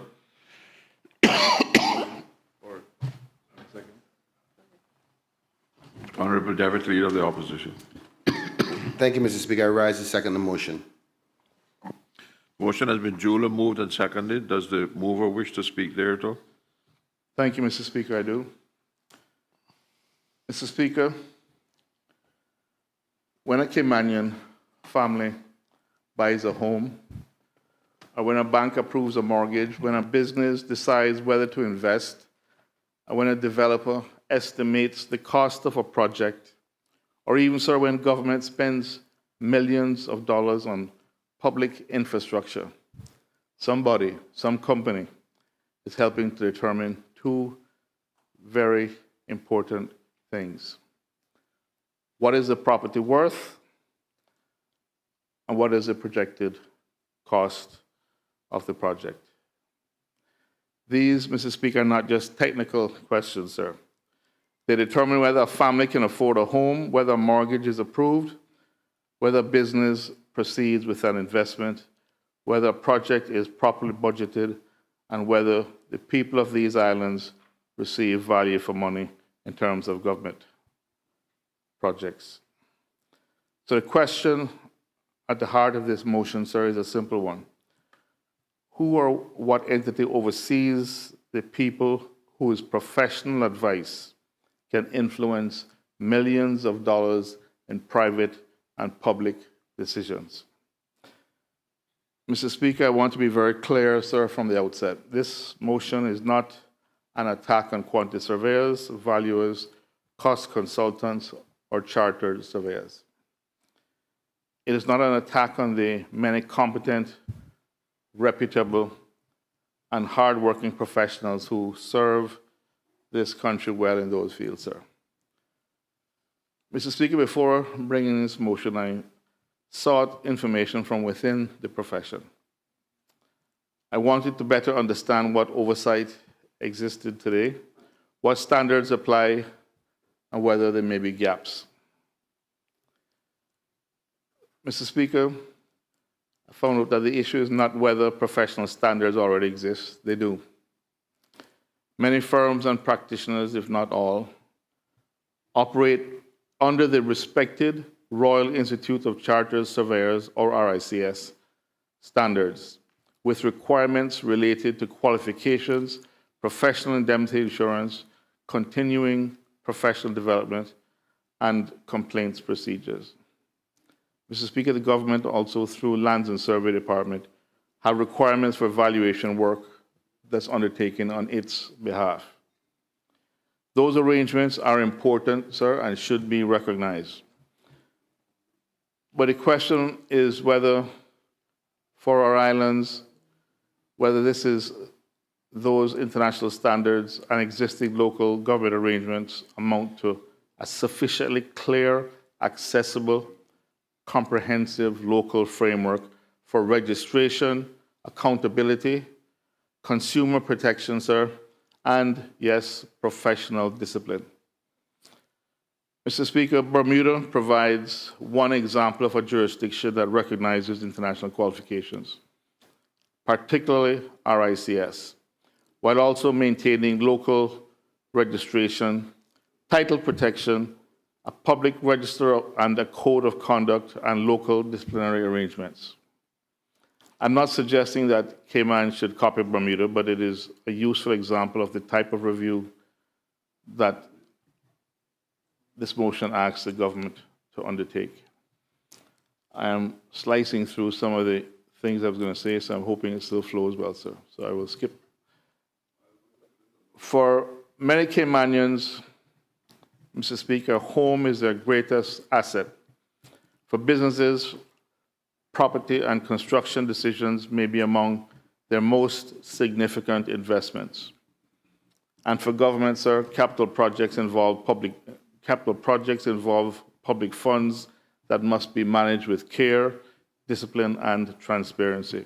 In that context, the public must be able to have confidence that professional property valuation advice is reliable, consistent, and subject to appropriate accountability. And Mr. Speaker, any good professional should welcome that. Because when standards are clear, the public knows what to expect.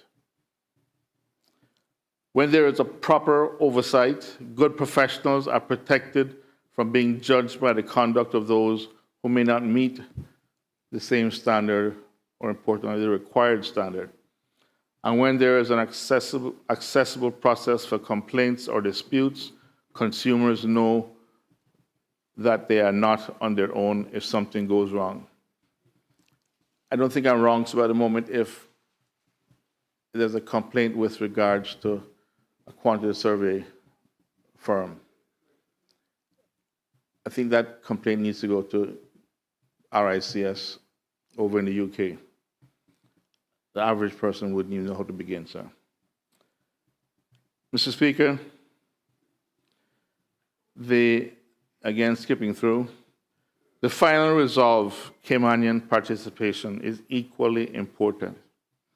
Quantity surveying, valuation, and construction costs, consultants say are skilled, technical, and rewarding professions.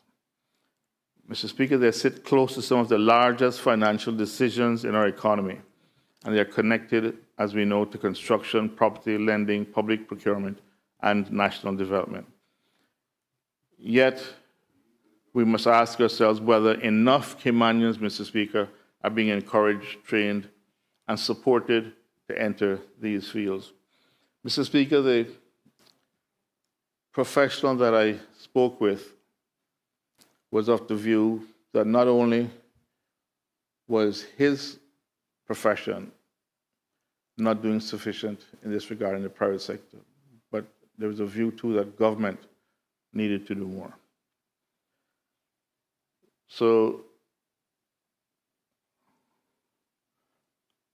important then, I ask, are there clear routes for Caymanians to get involved in the industry, to get the qualifications, practical experience, and professional support needed to succeed?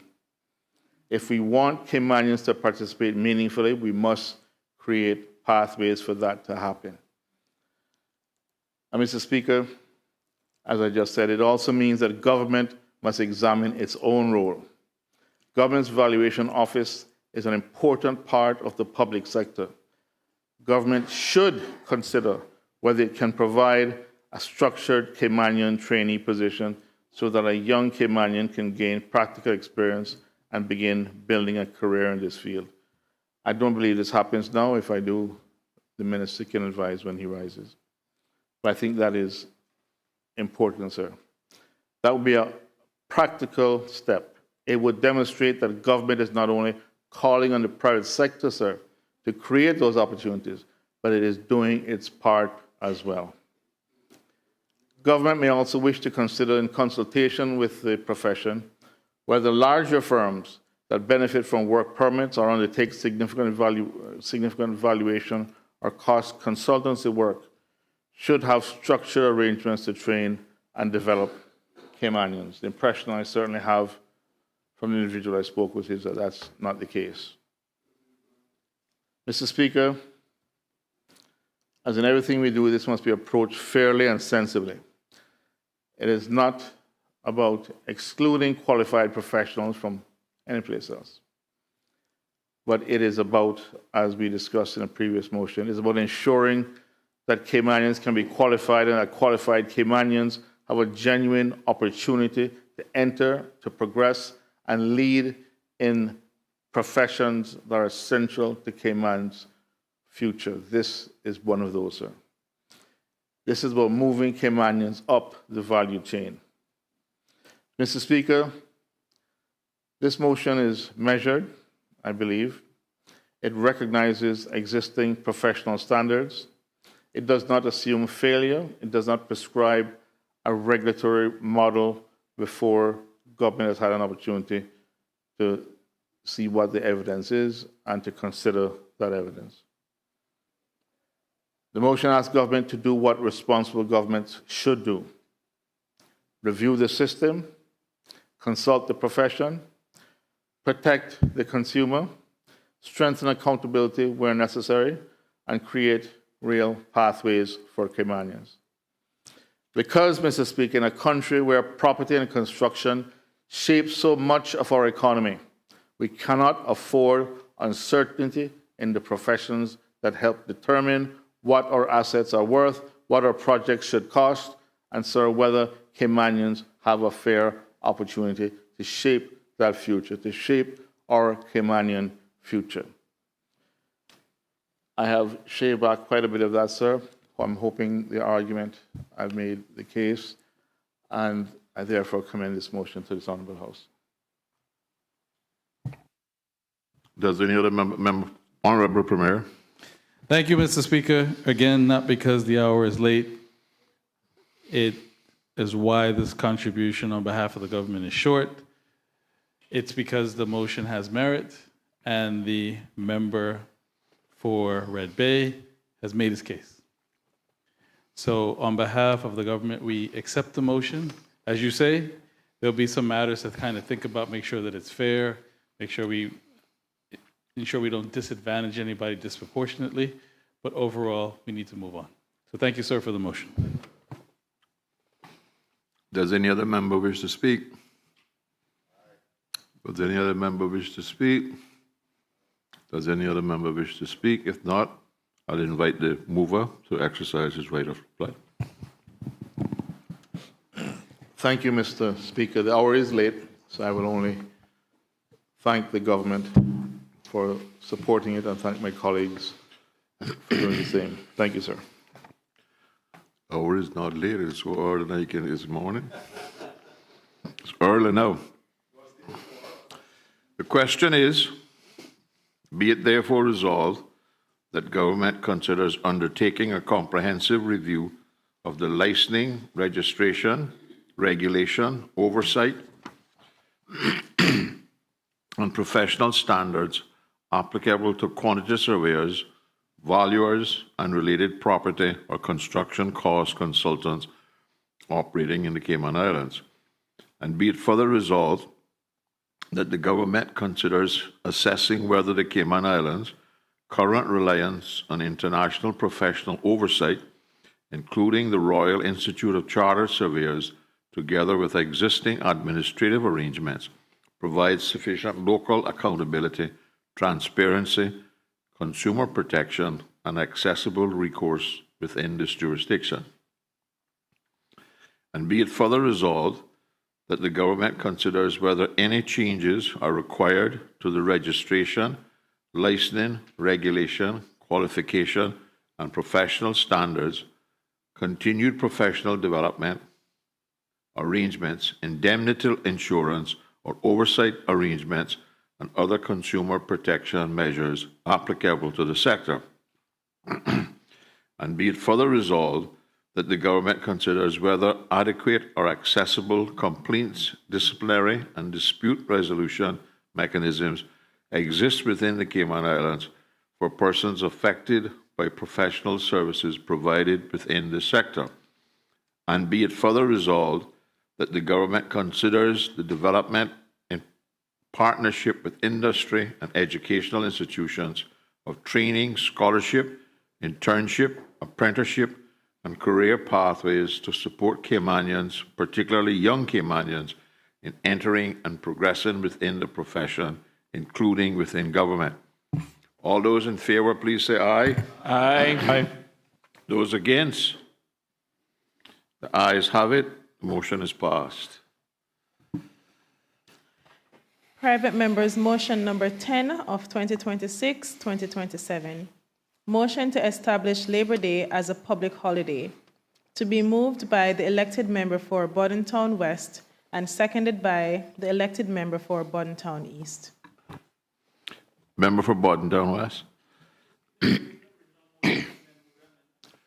No, you have to read the original motion, move your amendment. Once the amendment is approved, then you have to change the title because the title no longer matches what the amendment achieves.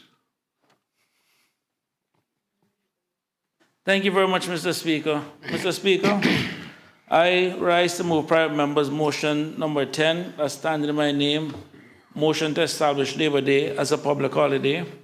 And the motion reads as follows.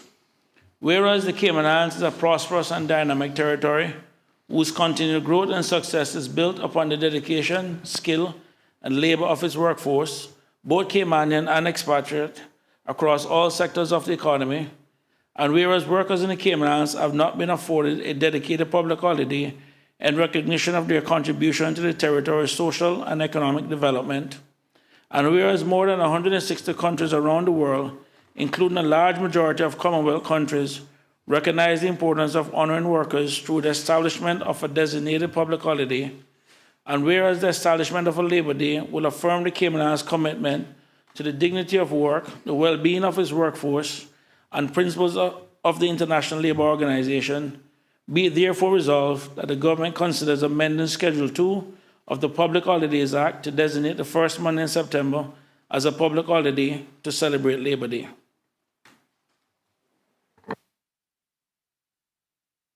The motion has been duly moved. Is there a seconder?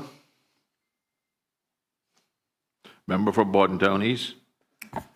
Thank you, Mr. Speaker. I beg to second private members' motion number 10. The motion has been duly moved and seconded. Does the mover wish to speak thereto? Mr. Speaker, the mover would actually like to move an amendment to the motion at this time, with your permission. So ordered. Mr. Speaker, I move to amend private members' motion number 10 to change the motion to establish a National Day of Wellness. And also the motion, the amendment reads, in accordance with the provisions of Standing Order 47.3, I, the elected member for Bordentown West, seek to move the following amendment to private members' motion number 10 of 2026-2027. The motion be amended by replacing resolve section. The new resolve section will read, be it therefore resolved that the government considers amending Schedule 2 of the Public Holidays Act to designate the second Monday in October as a public holiday to celebrate National Day of Wellness. Thank you, Mr. Speaker.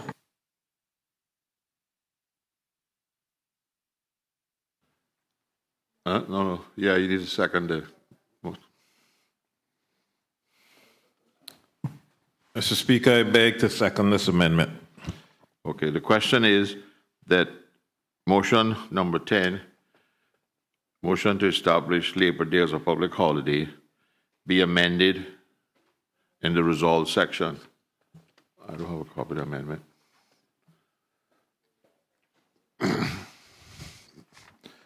Be amended as follows. Be it therefore resolved that the government considers amending Schedule 2 of the Public Holidays Act to designate the second Monday in October as a public holiday to celebrate National Day of Wellness. All those in favor, please say aye. Aye. Those against, no. The ayes have it. The amendment has been approved. We now need to move a motion to amend the title to reflect National Day of Wellness instead of Labor Day. Mr. Speaker, I move to amend motion number 10 that the title be changed to motion to establish a National Day of Wellness as a public holiday. Second, no. Mr. Speaker, I beg to second this amendment. The question is that private members' motion number 10, title be amended to read that motion to establish National Day of Wellness as a public holiday. All those in favor, please say aye. Aye. Those against, no. The amendment has been approved. You now debate the motion as amended. Thank you very much, Mr. Speaker. Just going to get set up. That's right. Listen, these are my hours, you know. In case if you're on WhatsApp, you know about my pages. You worry about your motion that got passed. I know. Mr. Speaker, everybody know these my hours, you know. I don't go to bed like 3, 4 o'clock in the morning, you know, so I'm just getting started. Mr. Speaker, I rise to open the debate asking the government to consider amending Schedule 2 of the Public Holidays Act to designate the second Monday in October as a public holiday to celebrate a National Day of Wellness. Mr. Speaker, as I look at Schedule 2 of the Public Holidays Act, I couldn't help but notice that there are holidays on our national calendar that are unique to Cayman. These holidays already tell a story of who we are. Mr. Speaker, Discovery Day tells the story of our beginning. Emancipation Day tells the story of our freedom. Heroes Day allows us to tell the story of those past and present that contributed to the development and success of these beloved Cayman Islands. And Mr. Speaker, you may recall that you chaired our quincentennial committee more than 2 decades ago that worked to tell the story of our first 500 years. And maybe this providence, Mr. Speaker, that you're sitting in the chair as we add one more day to our national calendar to tell one more story, the story of how we care for our people while they are still here to be cared for. Mr. Speaker, this motion isn't just asking for another holiday, but rather it is asking us for a day to pause and dedicate a day to focus on our health, to focus on our well-being, and more importantly, to focus on our wellness. Mr. Speaker, as you're aware, when I first filed this motion, it was a motion to establish a Labor Day as a public holiday to be observed on the first Monday in September. And Mr. Speaker, I want to say that I remain proud of the reason behind that proposal, as 183 countries across the globe officially recognize a public holiday for their workers, making it the single most non-religious holiday on the planet. But Mr. Speaker, to be blunt, I became a bit unsettled as I started to prepare my speech supporting a Labor Day holiday. Why? As I did my research on the genesis of Labor Day, I found out that it was born under harsh conditions of the Industrial Revolution, where trade unionists fought for an 8-hour workday. The driving force was a grassroots movement demanding an end to 12-hour workdays and child labor. And Mr. Speaker, while I can relate to the struggle and appreciate the outcomes of that struggle, I had to ask myself, is this our story? Is this the Cayman story? And it was those questions, Mr. Speaker, that made me a bit unsettled. Mr. Speaker, I want to be clear. The Cayman Islands didn't go through the trade union phase like many of our Caribbean and North American neighbors. We were still able to benefit from the efforts as evidenced by our 40-hour work week, our paid vacation, health, and pension benefits. In short, Mr. Speaker, we still benefit from the efforts of the trade unions in other countries. Mr. Speaker, as fate would have it, I was talking to my sister-in-law, Rose, who reminded me of my passion for health care and pension reforms, and said, why don't I push for a day where people can focus on their health, as there are a lot of people under stress. And just like that, Mr. Speaker, I called a member from Bordentown East and I said, John, I need to amend the motion. And I gave him my reasons, Mr. Speaker. John immediately said, Chris, I love it. There are many people out there who have problems with their eyes and their dental, and the insurance not helping them or covering them enough. This is a great opportunity to get some people in the medical profession to come out at least one day a year to help our people. After that, Mr. Speaker, almost every day, John called me with a new idea to add to the list. Chris, let's help them get their hearing check. Let's launch a weight loss competition in Bordentown where we offer a prize to the family that lose the most weight, naturally. No Ozempic, no surgery. They need to do it naturally. Mr. Speaker, as fate or providence would also have it, as I was returning to the island last Sunday, who did I run into at the airport? Shamari Scott from Health City. I walked him through what we were working on, told him that John and I would be reaching out to him after the parliamentary session if all goes well with our motion, and he seemed interested. Mr. Speaker, when I landed on Island, one of the first person I called was the Minister for Health, the member for West Bay Central. To her credit, the minute I walked her through what we wanted to do, without hesitation, she was like, I'm on board. Chris, you have my support, and I'll be raising in caucus on Monday. And Mr. Speaker, here we are tonight.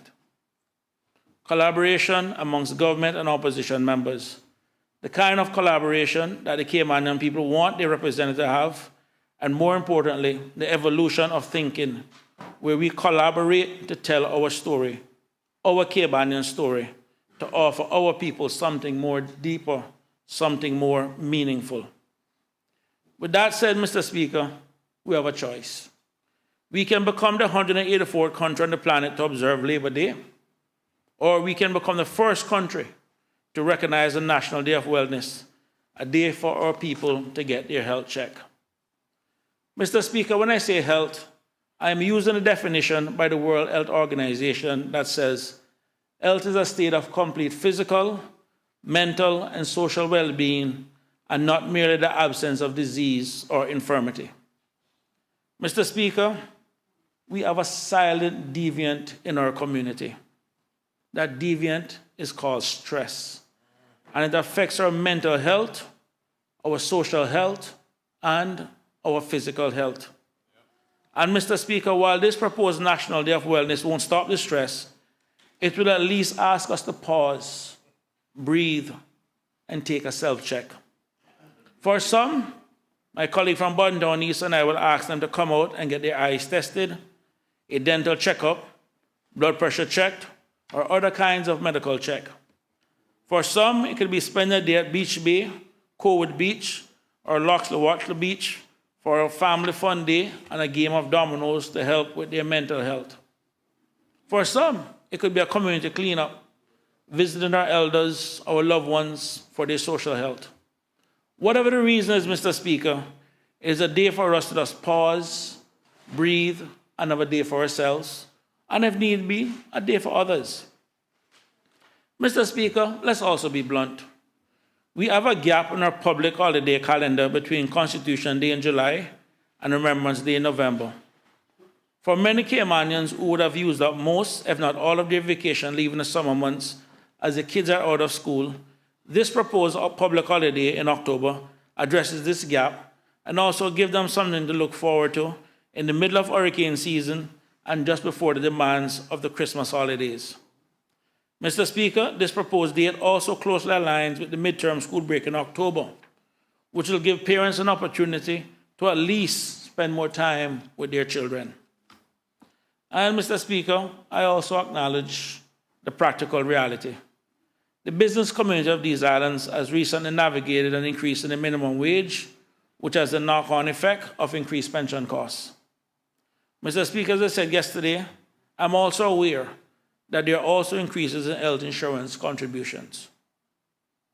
Mr. Speaker, I'm very aware that to introduce a public holiday framed solely around giving workers a day off carries a further economic implication for both the government and the business community.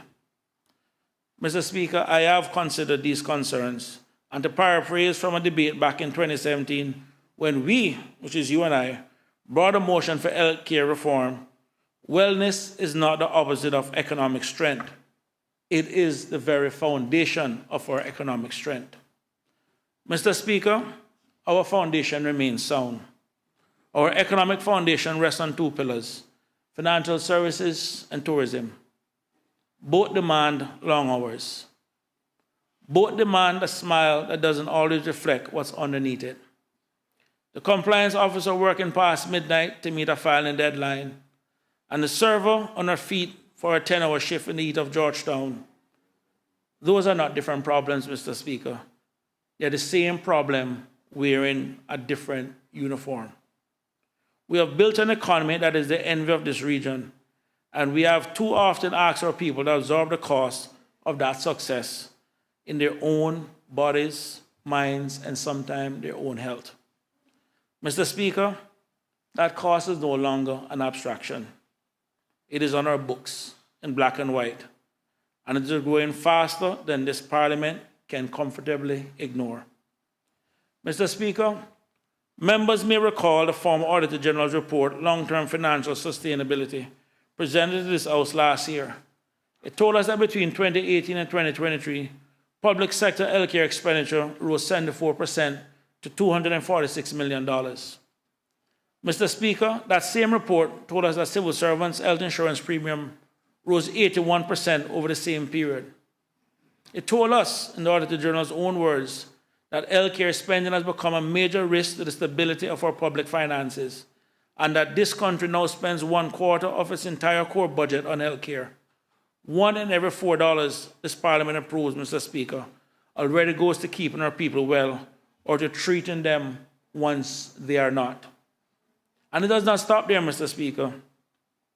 In this very chamber, in Finance Committee, we have seen the budget for healthcare costs increase year after year after year via the dreaded NGS 55 and HEA 2.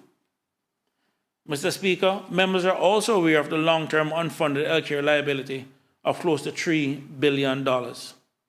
If all that wasn't enough, Mr. Speaker, the Auditor General also stated in that report that 29% of Caymanians will be over the age of 65 within less than a decade. Mr. Speaker, this is not only a government problem. Our private sector and our families carry the same weight. In 2023, as per CIMA's annual report, residents of this country paid $290 million in health insurance premiums, while insurers paid out $243 million in claims. Local insurers posted profits of over $19 million in 2023, of which more than $8 million, or 43% of that profit, was attributed to Cineco. In other words, Mr. Speaker, the remaining $11 million was for the remaining health insurance companies. Mr. Speaker, in the interest of time, I won't offer any financial analysis on the health insurance industry, except to remind members what happened to many Caymanians and residents when a particular health insurance company, when a particular health insurance provider exited the market, and what happened to many Caymanians and residents with pre-existing conditions, and what happened to their insurance premiums. Mr. Speaker, the market has shown us plainly that it is not built-in incentive to keep our people well. And frankly, I don't expect them to. That is our responsibility to our people. That is what we were elected to do, to ensure that we have a healthy and educated population to meet the needs of our beloved Cayman Islands. And Mr. Speaker, if prevention is going to happen in this country, this Parliament must be the one to make it happen. Mr. Speaker, I believe there's a way to honor our workforce that is both transformational and sensitive to the ecosystem in which they work. And that is why tonight I'm proposing a National Day of Wellness. Mr. Speaker, let me paint the picture of what this day could look like. Imagine, if you will, Mr. Speaker, the second Monday in October, where instead of businesses simply closing their doors, our government partners with healthcare providers to offer free screenings, blood pressure checks, cholesterol testing, hearing assessments in community spaces across Grand Cayman, Cayman Brac, and Little Cayman. Mr. Speaker, imagine, if you will, fitness instructors offering open-air classes on our beaches. Mr. Speaker, imagine, if you will, our mental health organization running open days, removing a stigma and opening a national conversation on mental health. Mr. Speaker, imagine, if you will, some of our seniors opening their kitchens to teach others how to make and bake traditional Caymanian food. Mr. Speaker, imagine, if you will, our young people and the young at heart trying something new, a craft, a dance, a sport, simply for the joy of it. Mr. Speaker, imagine, if you will, not a day of rest from work, but a day of investment in their health and wellness. And Mr. Speaker, here's what made this moment historic. No country in the world has yet to designate a national public holiday specifically dedicated to the citizens' well-being. Not one. There are awareness weeks, There are charitable observances, but no nation has yet to look at its people and said, with the full weight of legislation behind it, your well-being is so important to us that we are enshrining it. We are enshrining a day in your honor. Mr. Speaker, the Cayman Islands can be that nation. These islands, our beloved Cayman Islands, have already distinguished ourselves as a world-leading financial center and a beacon of stability in the Caribbean. And now we have the opportunity to distinguish the Cayman Islands in an entirely different way as pioneers of our people's health and wellness. Mr. Speaker, we always talk about brand Cayman. We speak about what sets us apart. And I am now asking every member of this parliament to send a statement to the people of the Cayman Islands to let them know that their health and wellness remain the key to our success, and we consider it a priority.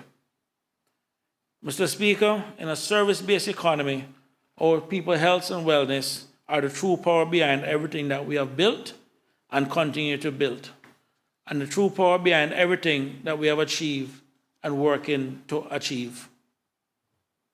Mr. Speaker, our employees and employers, Caymanians and the many other nationalities who have made their lives here are not simply economic units. They are parents, they are caregivers, they are community members, they are our friends, they are our family. They are people who carry pressures that do not announce themselves in any balance sheet, but they show up in the doctor's office, churches in strained relationships, and in quiet moments of exhaustion. Mr. Speaker, October is a particular good moment for such a day.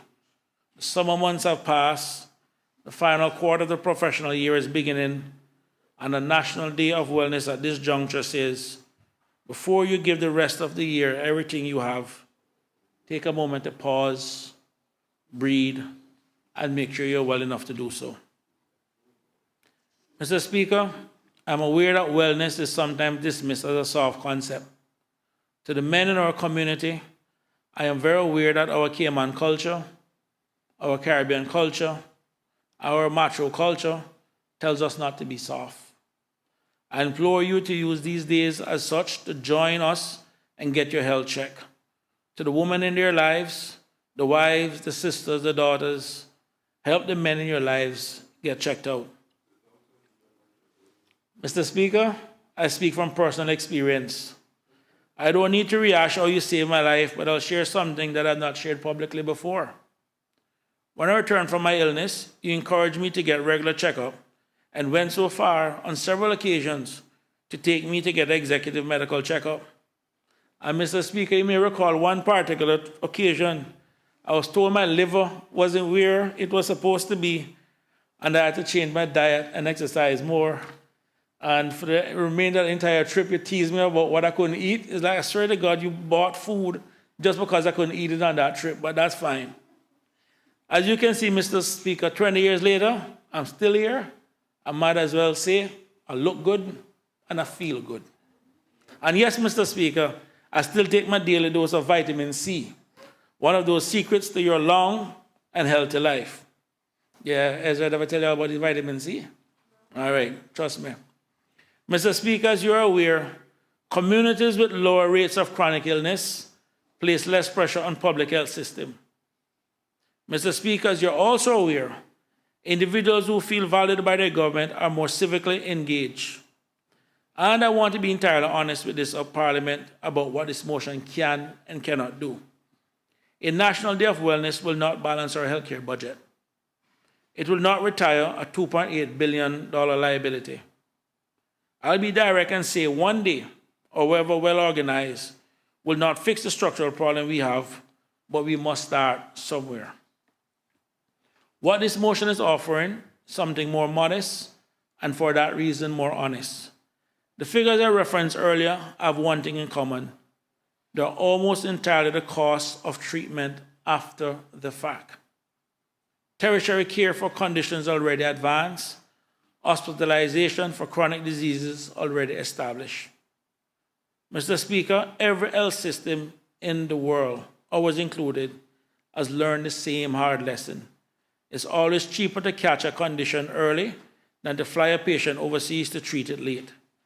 A National Day of Wellness built around free screenings, blood pressure checks, and public awareness of diabetes and hypertension is one of the lowest cost tools available to this government and the people of the Cayman Islands. And Mr. Speaker, I want to address directly the question of precedents, because I think this Parliament should understand exactly what we're asking to do here tonight. No country in the world has done this before. There's an International Wellness Day proclaimed by the United Nations. There's a Global Wellness Day, a private initiative born in Turkey, now marked informally in well over 100 countries. And members will be aware that our own islands already took part last year with oceanside yoga and community wellness events here in Cayman. But, Mr. Speaker, in not one of those 100 and odd countries has a national legislature done what this Parliament is being asked to do tonight. Take the informal spirit and place it formally by the authority of the Parliament into our national calendar. I do not raise this as a caution, Mr. Speaker. I raise it as the heart of my argument. This country has never waited to be the 100th flag to fly before raising one of our own. We are a jurisdiction of over 90,000 people that built one of the world's leading financial centers from a handful of trust companies on a single street in Georgetown. Mr. Speaker, we did not do that by following. This Parliament has the chance tonight to do for the well-being of our people what our foreparents did for our economy, to set the standard rather than wait to meet one. If we pass this motion, the Cayman Islands will not be catching up to the global trend. We will be the first national legislator anywhere to say formally and on the record that the wellness of our people belongs on the same calendar as our history and our heritage. Let other parliaments follow us for once. Mr. Speaker, let us vote to be the first parliament on this planet to create a National Day of Wellness. Thank you, Mr. Speaker.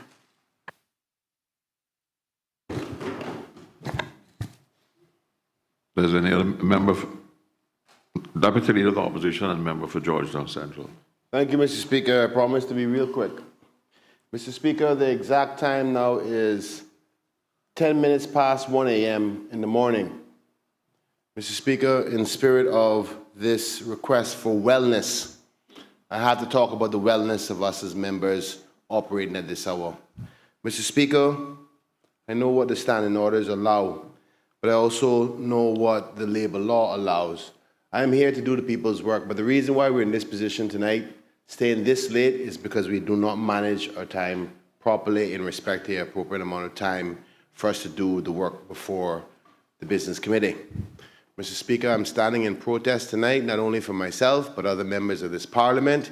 We cannot continue to operate with our cognitive senses and making decisions on behalf of the people operating at this hour. Not only that, it also becomes a higher expense to the Parliament because you have to pay staff overtime for these late hours. Mr. Speaker, please let me be standing up here tonight as an example that this cannot continue. I will be protesting against it, and I will ask the Honourable Premier in the adjournment of this House that the next meeting, regardless of when that is, that we ask for an adjournment to start at 10 a.m., whatever date that may be, so that we start in the morning on time. Because it's 2 o'clock start, it's obviously what is happening here. We have members, we have a lot of members here. We had people leaving this property, particularly women, going home in the middle of the night in the darkness by themselves. Mr. Speaker, it is not right now. I know I'm the one that always make up the noise. I'm happy to be that person tonight. But this cannot continue. And I do not want to sacrifice and not be here and then be the one to say, I wasn't in Parliament doing my job. The people expect us to put a proper schedule together during appropriate times when we're functioning properly. With that being said, I support the members' wellness motion so we can all be well. But we can't be well if you're not getting no sleep.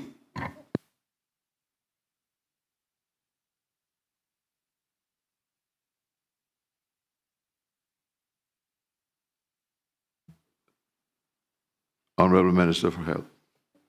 Mr. Speaker, thank you. I won't be long. The mover of the motion touched on many positive functions that the National Day of Wellness would bring.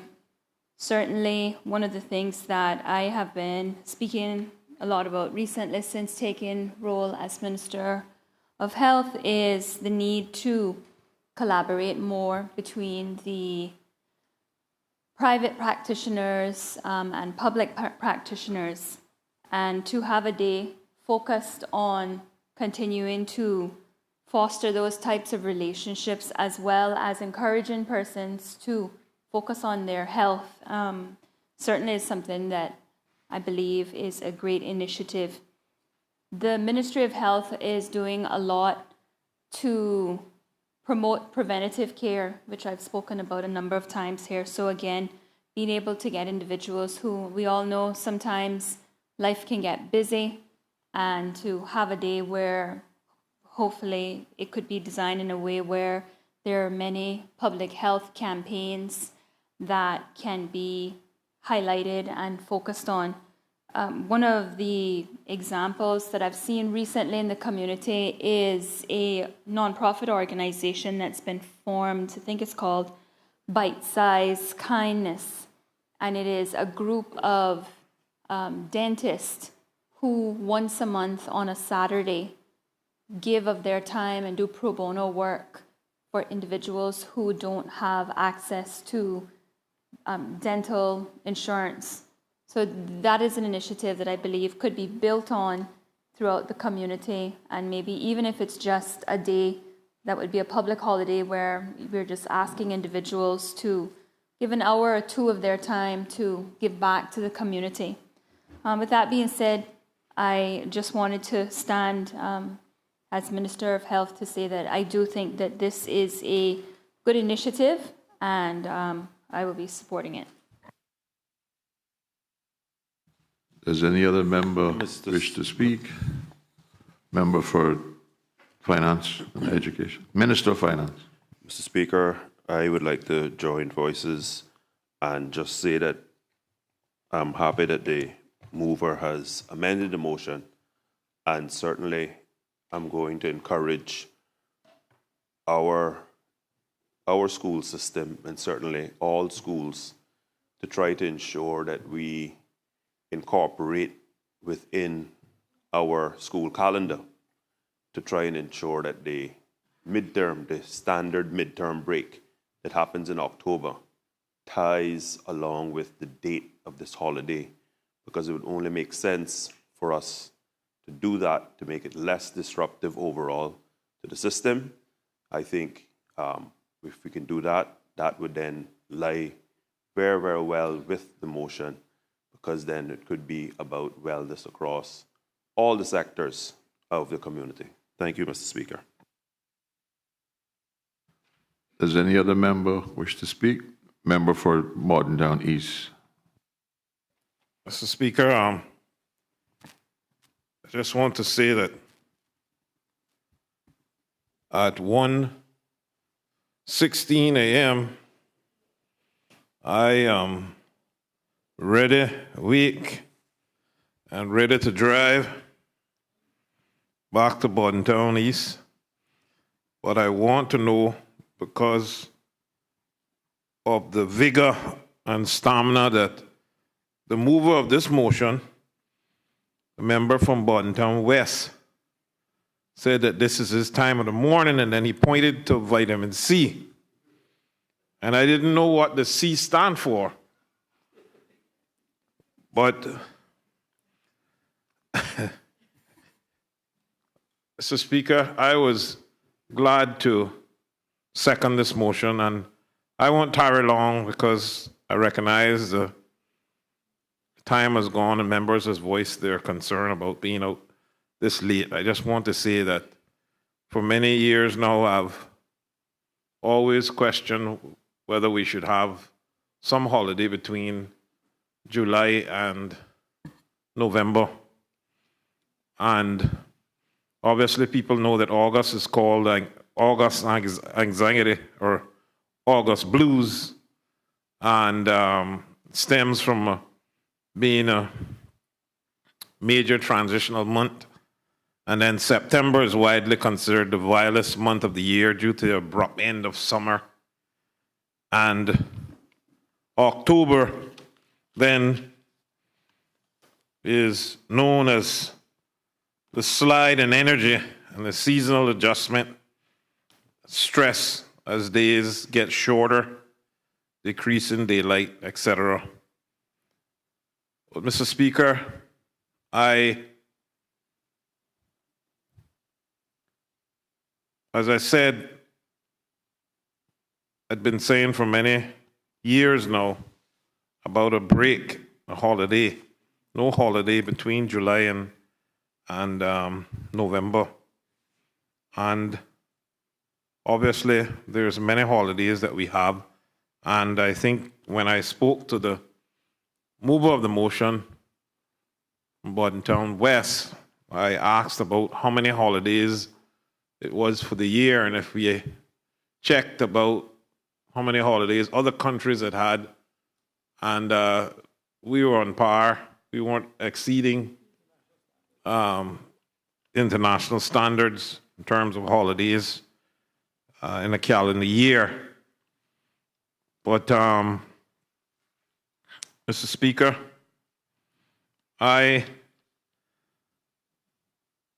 enjoy celebrating hardworking people and recognizing and rewarding dedication, resilience, and extra effort. It moves beyond merely noticing a completed task to honor humans behind the effort, validating their sacrifices, and reinforcing their value to a team, family, or community.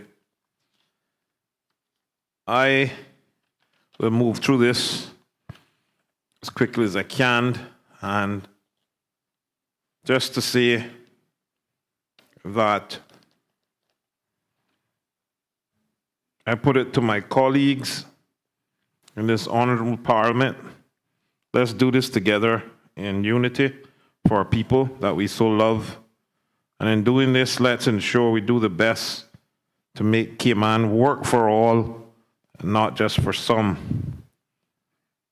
As wellness goes far beyond simply avoiding illness or disease, it's the active, conscious pursuit of activities, choices, and lifestyles that lead to holistic health and well-being. I ask for your support in voting yes for this, not only important, but a milestone in showing how much we care about honoring our people. God bless these Cayman Islands.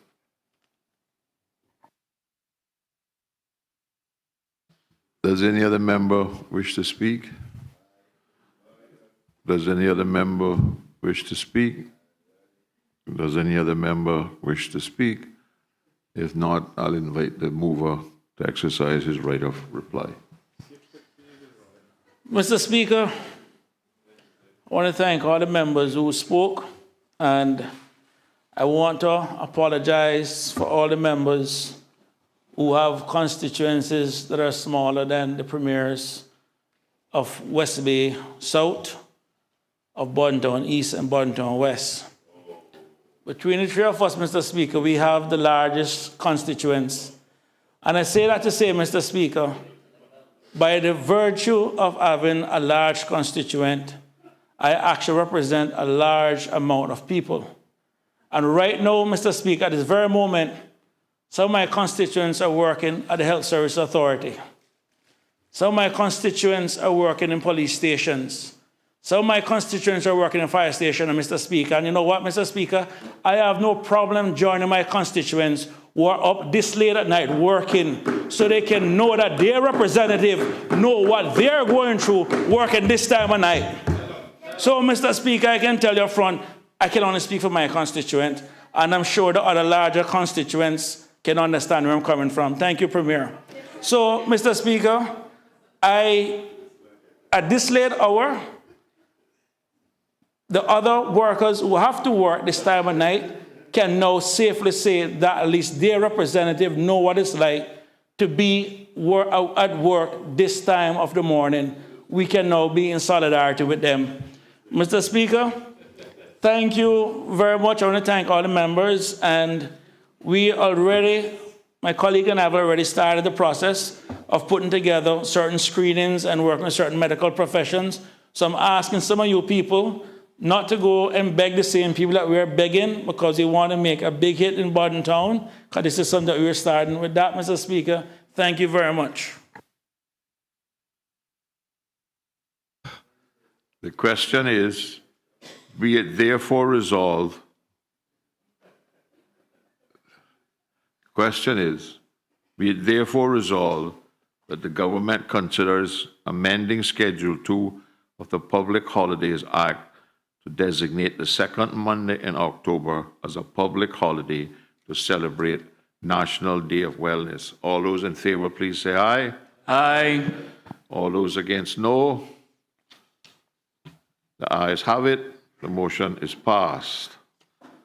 I now invite the Premier to move a suspension of Standing Order 414 to allow a fourth motion in the name of the Leader of the Opposition to be added by way of addendum to today's order paper.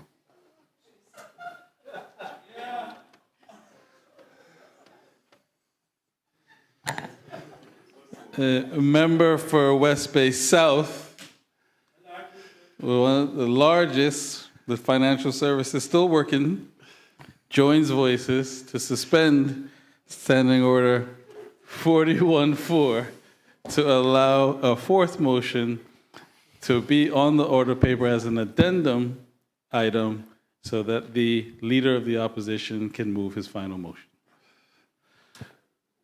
The question is that Standing Order 414 be suspended. All those in favor, please say aye. Aye. Those against, no. The ayes have it. Standing Order 414 is suspended. Madam Clerk, we can now move to the addendum for the order paper.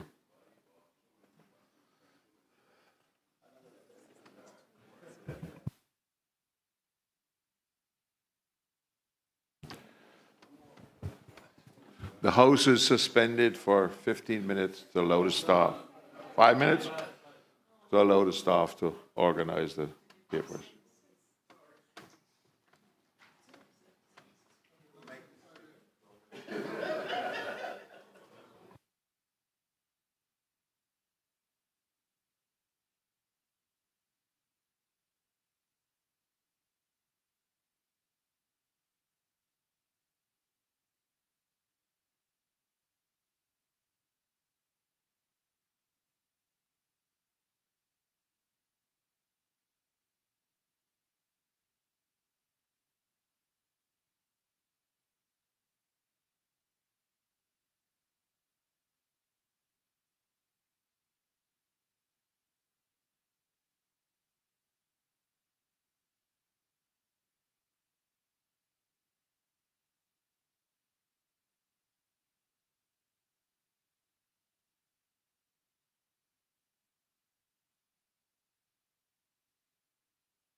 House is back in session.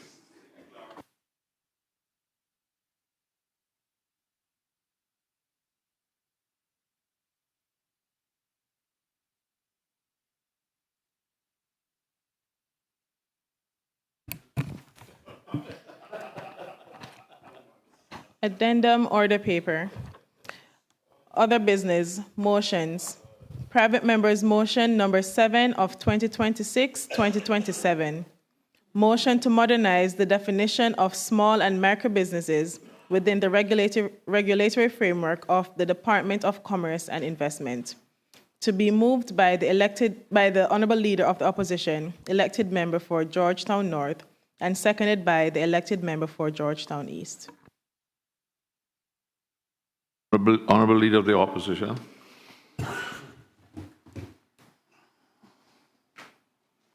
Thank you, Mr. Speaker. This might be the first time, Mr. Speaker, that a motion will be longer than the speech. Mr. Speaker, I rise to move private member motion number 7 of 2026-2027, motion to modernize the definition of small and micro businesses within the regulatory framework of the Department of Commerce and Investment. Whereas the development and sustainability of small and micro businesses are critical to the economic resilience, employment base, and social fabric of the Cayman Islands, and whereas the regulatory framework governing commerce in the Cayman Islands, including Trade and Business License Act 2026 revision and the Companies Act 2026 revision, provides a legal structure within which businesses are established, licensed, and operated. Whereas the current definition of small and micro businesses as provided for within the legislative and/or regulatory framework governing the Department of Commerce and Investment has not been substantially updated in line with the evolving economic realities of the Cayman Islands. And whereas the cost of doing business in the Cayman Islands has increased significantly over time, including but not limited to increases in rent, utilities, freight, insurance, and labor. And whereas outdated thresholds for classifications may result in a mischaracterization of businesses, thereby limiting access to support programs, concessions, financing opportunities, and policy initiatives intended to assist genuinely small and micro businesses, enterprises. And whereas internationally recognized frameworks, including those utilized in the Caribbean, United Kingdom, and European Union, and the United States, provide structured and scalable approaches to defining small and medium-sized enterprises while recognizing the need for jurisdiction-specific adaptation. And whereas Section 40 of the Trade and Business Licensing Act 2026 revision expressly empowers Cabinet to make regulations for the purpose of giving effect to the Act, including the authority to amend the definition of the term microbusiness and small business. And whereas it is considered best practice to establish definitional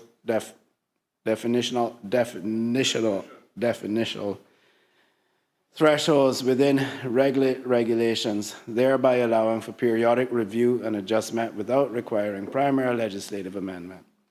Be it now therefore resolved that government considers undertaking a comprehensive review of the definitions of small business and micro business as it applies to the Department of Commerce and Investment with consideration to international best practice, including but not limited to employee count and annual turnover metrics, while being appropriately calibrated to reflect the economic conditions, cost structures, and market scale of the Cayman Islands. Be it further resolved that the government considers bringing forward regulations establishing updated and clearly defined thresholds for micro, small, and medium-sized enterprises, and that such regulations shall provide for a structured classification framework based on measurable criteria, including employee count and annual revenue, and may include sector-specific considerations where appropriate. And be it further resolved that government considers establishing a mechanism for the period review of such thresholds at intervals not exceeding 5 years or sooner where economic conditions warrant, and that consideration be given to the implementation of transitional provisions to prevent abrupt loss of eligibility for businesses that marginally exceed newly established thresholds. Motion has been moved. Is there a seconder? Member for North Georgetown East. Thank you, Mr. Speaker. Mr. Speaker, like to second the motion. Okay. Motion has been duly moved and seconded. Does the mover wish to speak thereto? Thank you, Mr. Speaker. Mr. Speaker, got good news, bad news, and even better news. So bad news, good news, and even better news. Bad news is that it might be good news tonight, is that I somehow threw away my written speech. Good news is that I have it on my computer. Even better news is that I don't like reading it off the computer, so I'm not going to read the whole thing. So, Mr. Speaker, I had a brief conversation with the Premier and indicated that they were in support of this. I would like to say upfront, Mr. Speaker, that I learned through a friend of mine who had been appointed to a committee, I think, to review trade and business license just recently, after I submitted this. So, Mr. Speaker, there was no bug in the caucus room, or I didn't read it somewhere and decide to try and steal it or anything like that. But I thought it was important, Mr. Speaker. I think the Premier will remember me speaking to him,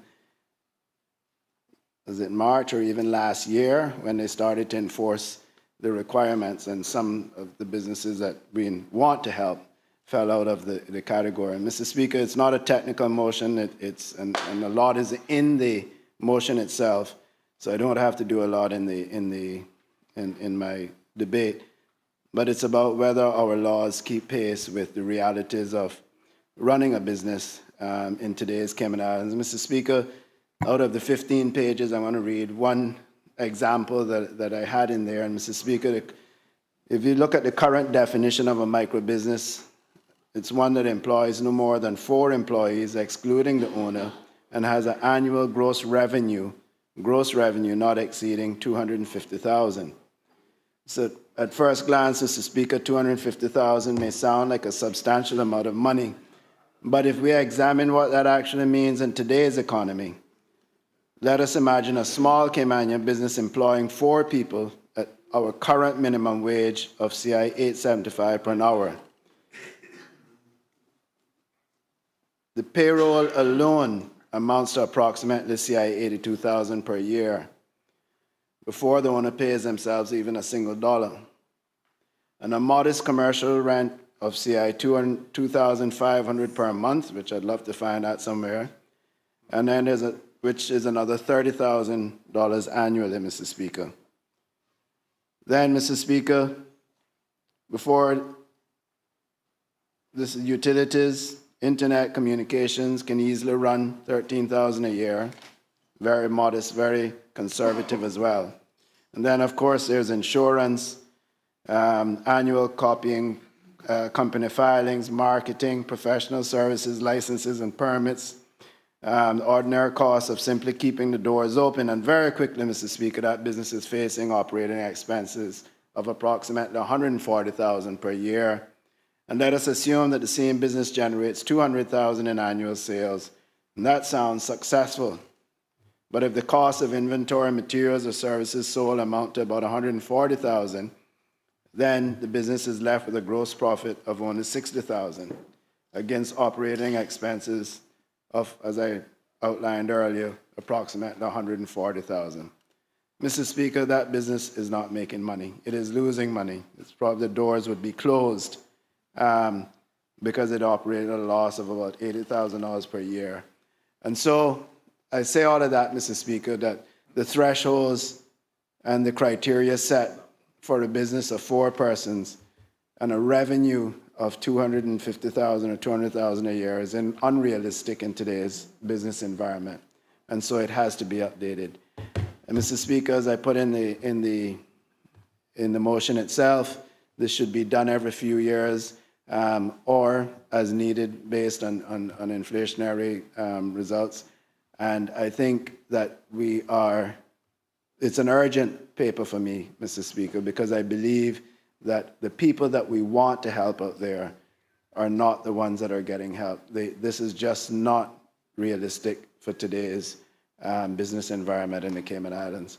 And so, Mr. Speaker, with those few short words, I implore the government to please give this some serious consideration and to act on it as quickly as possible. Otherwise, these incentives that we've put in place are just not going to serve the purpose that we put them there. And the people, if there is a time that small, micro and small businesses need help, it is today. Thank you, Mr. Speaker. Member Premier. Thank you, Mr. Speaker. Quickly, I know the mutual friend that the Leader of the Opposition is talking about that was in the Trade and Business License Working Group and can verify that work is in process on this. In addition to that, the Leader of the Opposition should also know that the entity that he launched, the Center for Business Development, also has a small business policy where they're actually looking at exactly what he rolled out. Thresholds, a definitions that fit the Cayman context, not just cut and paste from other jurisdictions where it may not match. And they're suggesting a 5-year review cycle, except if some extreme event happens in the meantime. So everything that you said is exactly the center that he launched is working on. So with that, we accept the motion and we'll be working at it at pace. Does any other member wish to speak? Does any other member wish to speak?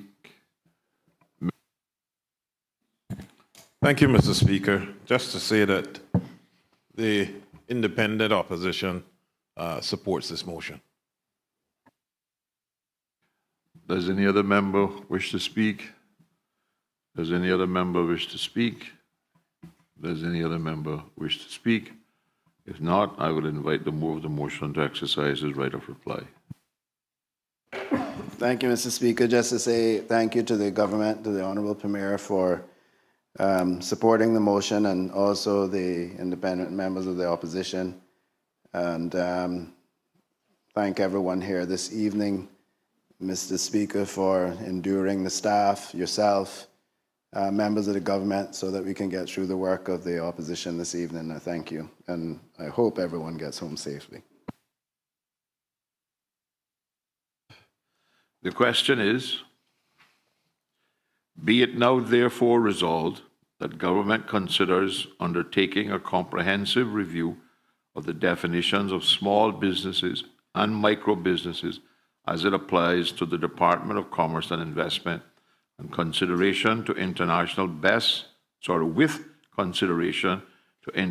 best practices, including but not limited to employee count and annual turnover metrics, while being appropriately calibrated to reflect the economic conditions, cost structures, and market scale of the Cayman Islands. And be it further resolved that government considers bringing forward regulations establishing updated and clearly defined thresholds for micro, small, and medium-sized enterprises, and that such regulations shall provide for a structured classification framework based on measurable criteria, including employee count and annual revenue, and may include sector-specific considerations where appropriate. And be it further resolved that government considers establishing a mechanism for the periodic review of such thresholds at intervals not exceeding 5 years or sooner where economic conditions warrant, and that consideration be given to the implementation of transitional provisions to prevent abrupt loss of eligibility for businesses that marginally exceed newly established thresholds. All those in favor, please say aye. Aye. All those against, no. The ayes have it. The motion is passed. Member for Georgetown Central. Thank you, Mr. Speaker. I know we're trying to all go home now, but I have to rise to bring up two procedural matters as we are ending this sitting. Mr. Speaker, the first one is under Standing Orders 48.2 that deals with motions of national policy issues. There was a number of motions approved in the last meeting of the House, and the government was obligated to, as the standing orders say, a report on the cabinet decisions in response to the submissions made pursuant to paragraph 1 shall be tabled at the next meeting of the House by the Premier or by a member of the government assigned by the Premier. Now, Mr. Speaker, the reason I waited to the very last moment is to give the government every day possible of this meeting, because they could have decided to do it on one day or the other day, and it hasn't been reported. Member for Georgetown Central and Deputy Opposition, the report was tabled this morning. On all motions, Mr. Speaker? Thank you, Mr. Speaker. Well, in defense of the government, I do apologize. Mr. Speaker, that's what happens when you stay here till 1:45. Mr. Speaker, the next matter has to do with the fact that the order paper, I noticed that there's a bill that was submitted by myself standing in my name and that was duly gazetted but was omitted from today's business paper. As per the standing orders, where it would fall for a private member's bill would be at the end of all motions. So today would be either today or tomorrow, but we're not meeting tomorrow. At the end of all motions would where it would stand on the order paper, and I don't see it. So, Mr. Chair, is there any formal clarification as to why the bill has been omitted from the order paper?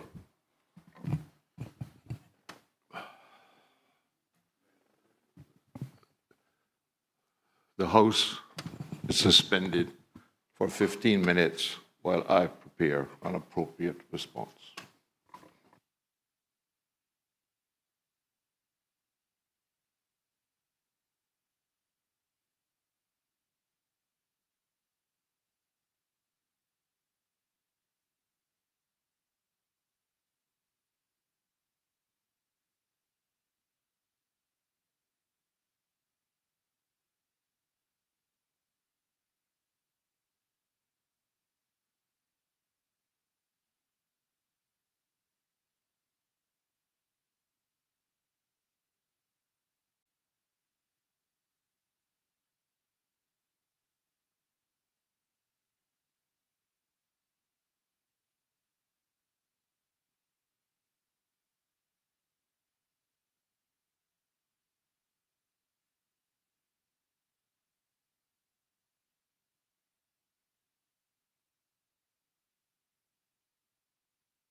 This Honourable House is back in session.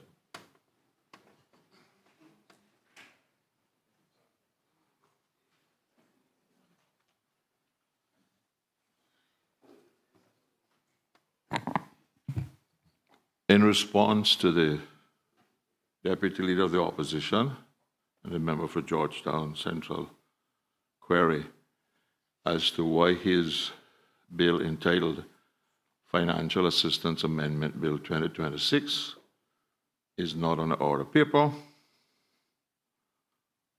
and I would add that he is fully aware why it is not on the order paper. But let me give you the timeline. The member for Georgetown Central submitted a bill entitled Financial Assistance Amendment Bill 2026. The standing orders 62.3 is very specific in that the Speaker is charged with and given the authority under Standing Order 2 to determine if a private bill contravenes Standing Orders 62.3, i.e., and just for the records, let me read what Standing Order 62.3 says. Except on the recommendation of the member of government responsible for finance, the Parliament shall not proceed upon any bill which, in the opinion of the presiding officer, provides for imposing or increasing any tax, imposing or increasing any charge on the revenue of the other funds of the islands, altering any such charge otherwise than by reducing it or compounding or remitting any debt due to the islands. I guess in my generosity in trying to assist the member for Georgetown Central and the Deputy of Opposition, I erred in allowing the bill to be gazetted without the certificate from the Minister of Finance. By the way, that same provision is repeated in the Constitution of the Cayman Islands, 2009, Section 77. Because the certificate, according to standing orders, should have been presented at the time the bill was presented to the clerk. But I figured I would not let him get caught in the 28 days notice that needs to be given by any bill coming before the House by allowing him to gazette it and giving him time to get the certificate. I check with the staff almost on a daily basis as to if the certificate had been produced by the member for Georgetown Central. On the 3rd of June, when I checked with the staff, the certificate had not yet been presented. Went back to my office, and I called the leader of the Deputy Leader of the Opposition and the member for Georgetown Central, and explained my interpretation of Standing Order 62, that his bill would increase government's expenditure and that he needed a certificate. The member, in his usual style, went off the deep end and told me he wasn't accepting my interpretation of the standing orders. He was going to challenge me. And I said, well, that's up to you. And he demanded that if that was my interpretation, it must be put in writing. After consultation with the Honorable Attorney General, which the Attorney General can confirm, I wrote to the member for Georgetown and Deputy of the Opposition on June the 3rd, saying, further to our telephone conversation on Tuesday the 2nd of June, 2026, I write to inform you that your private member's bill entitled Financial Assistance Amendment Bill 2026 cannot be placed on the order paper for the meeting of Parliament currently scheduled to start on the 19th of June for the following reasons. 1. Parliamentary Standing Order 2025, Section 42, which states, except on the recommendation of the member of government responsible for finance, the House shall not, A, proceed upon any bill, including any amendment to a bill, which in the opinion of the presiding officer provides for any of the following. 2, for imposing any charges upon the revenue of the islands or any other public fund, or for altering any such charge otherwise than by reducing it. Point 2, the Cayman Islands Constitution Order 2009, Introduction of Bills, Section 77(3) states, except on the recommendation of the minister responsible for finance, the Legislative Assembly shall not, A, proceed upon any bill, including any amendment to a bill, which in the opinion of the Speaker makes provision for imposing or increasing any tax, for imposing or increasing any charge on the revenue or other funds of the Cayman Islands, for altering any such charge otherwise than reducing it, or for compounding or remitting any debt due to the Cayman Islands. I invite you to reconsider your position stated to me during our telephone conversation on Tuesday, the 2nd of June, 2026, of not seeking the recommendation of the member of government responsible for finance as required by both parliamentary standing orders and 2025 and the Cayman Islands Constitution Order 2009. If you produce a letter of recommendation from the member of government responsible for finance demonstrating compliance with the requirements of standing orders and the Cayman Islands Constitution, I give you the assurance that your bill will be placed on the order paper for the June meeting. The member called me from Trinidad and thanked me, and that I was right, and he agreed with my interpretation, and he had changed his mind, and he was going to write to the minister responsible for finance and seek the certificate the standing orders required. I thanked him, and I got a copy of an email that he sent to Minister Anglin asking the permission. Mr. Anglin responded to that email on June the 17th, saying, I have received your request below, and as Minister of Finance, pursuant to Section 77(3) of the Cayman Islands Constitution Order and Section 42 of the Standing Orders, I am not, in bold and underlined, in agreement to recommend this private member's bill be allowed to progress to Parliament. On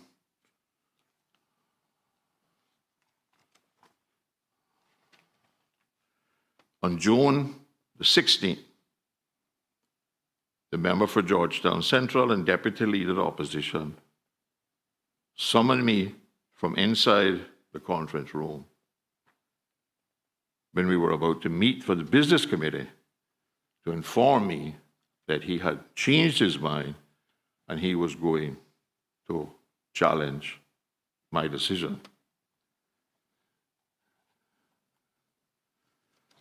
That is for those reasons, because the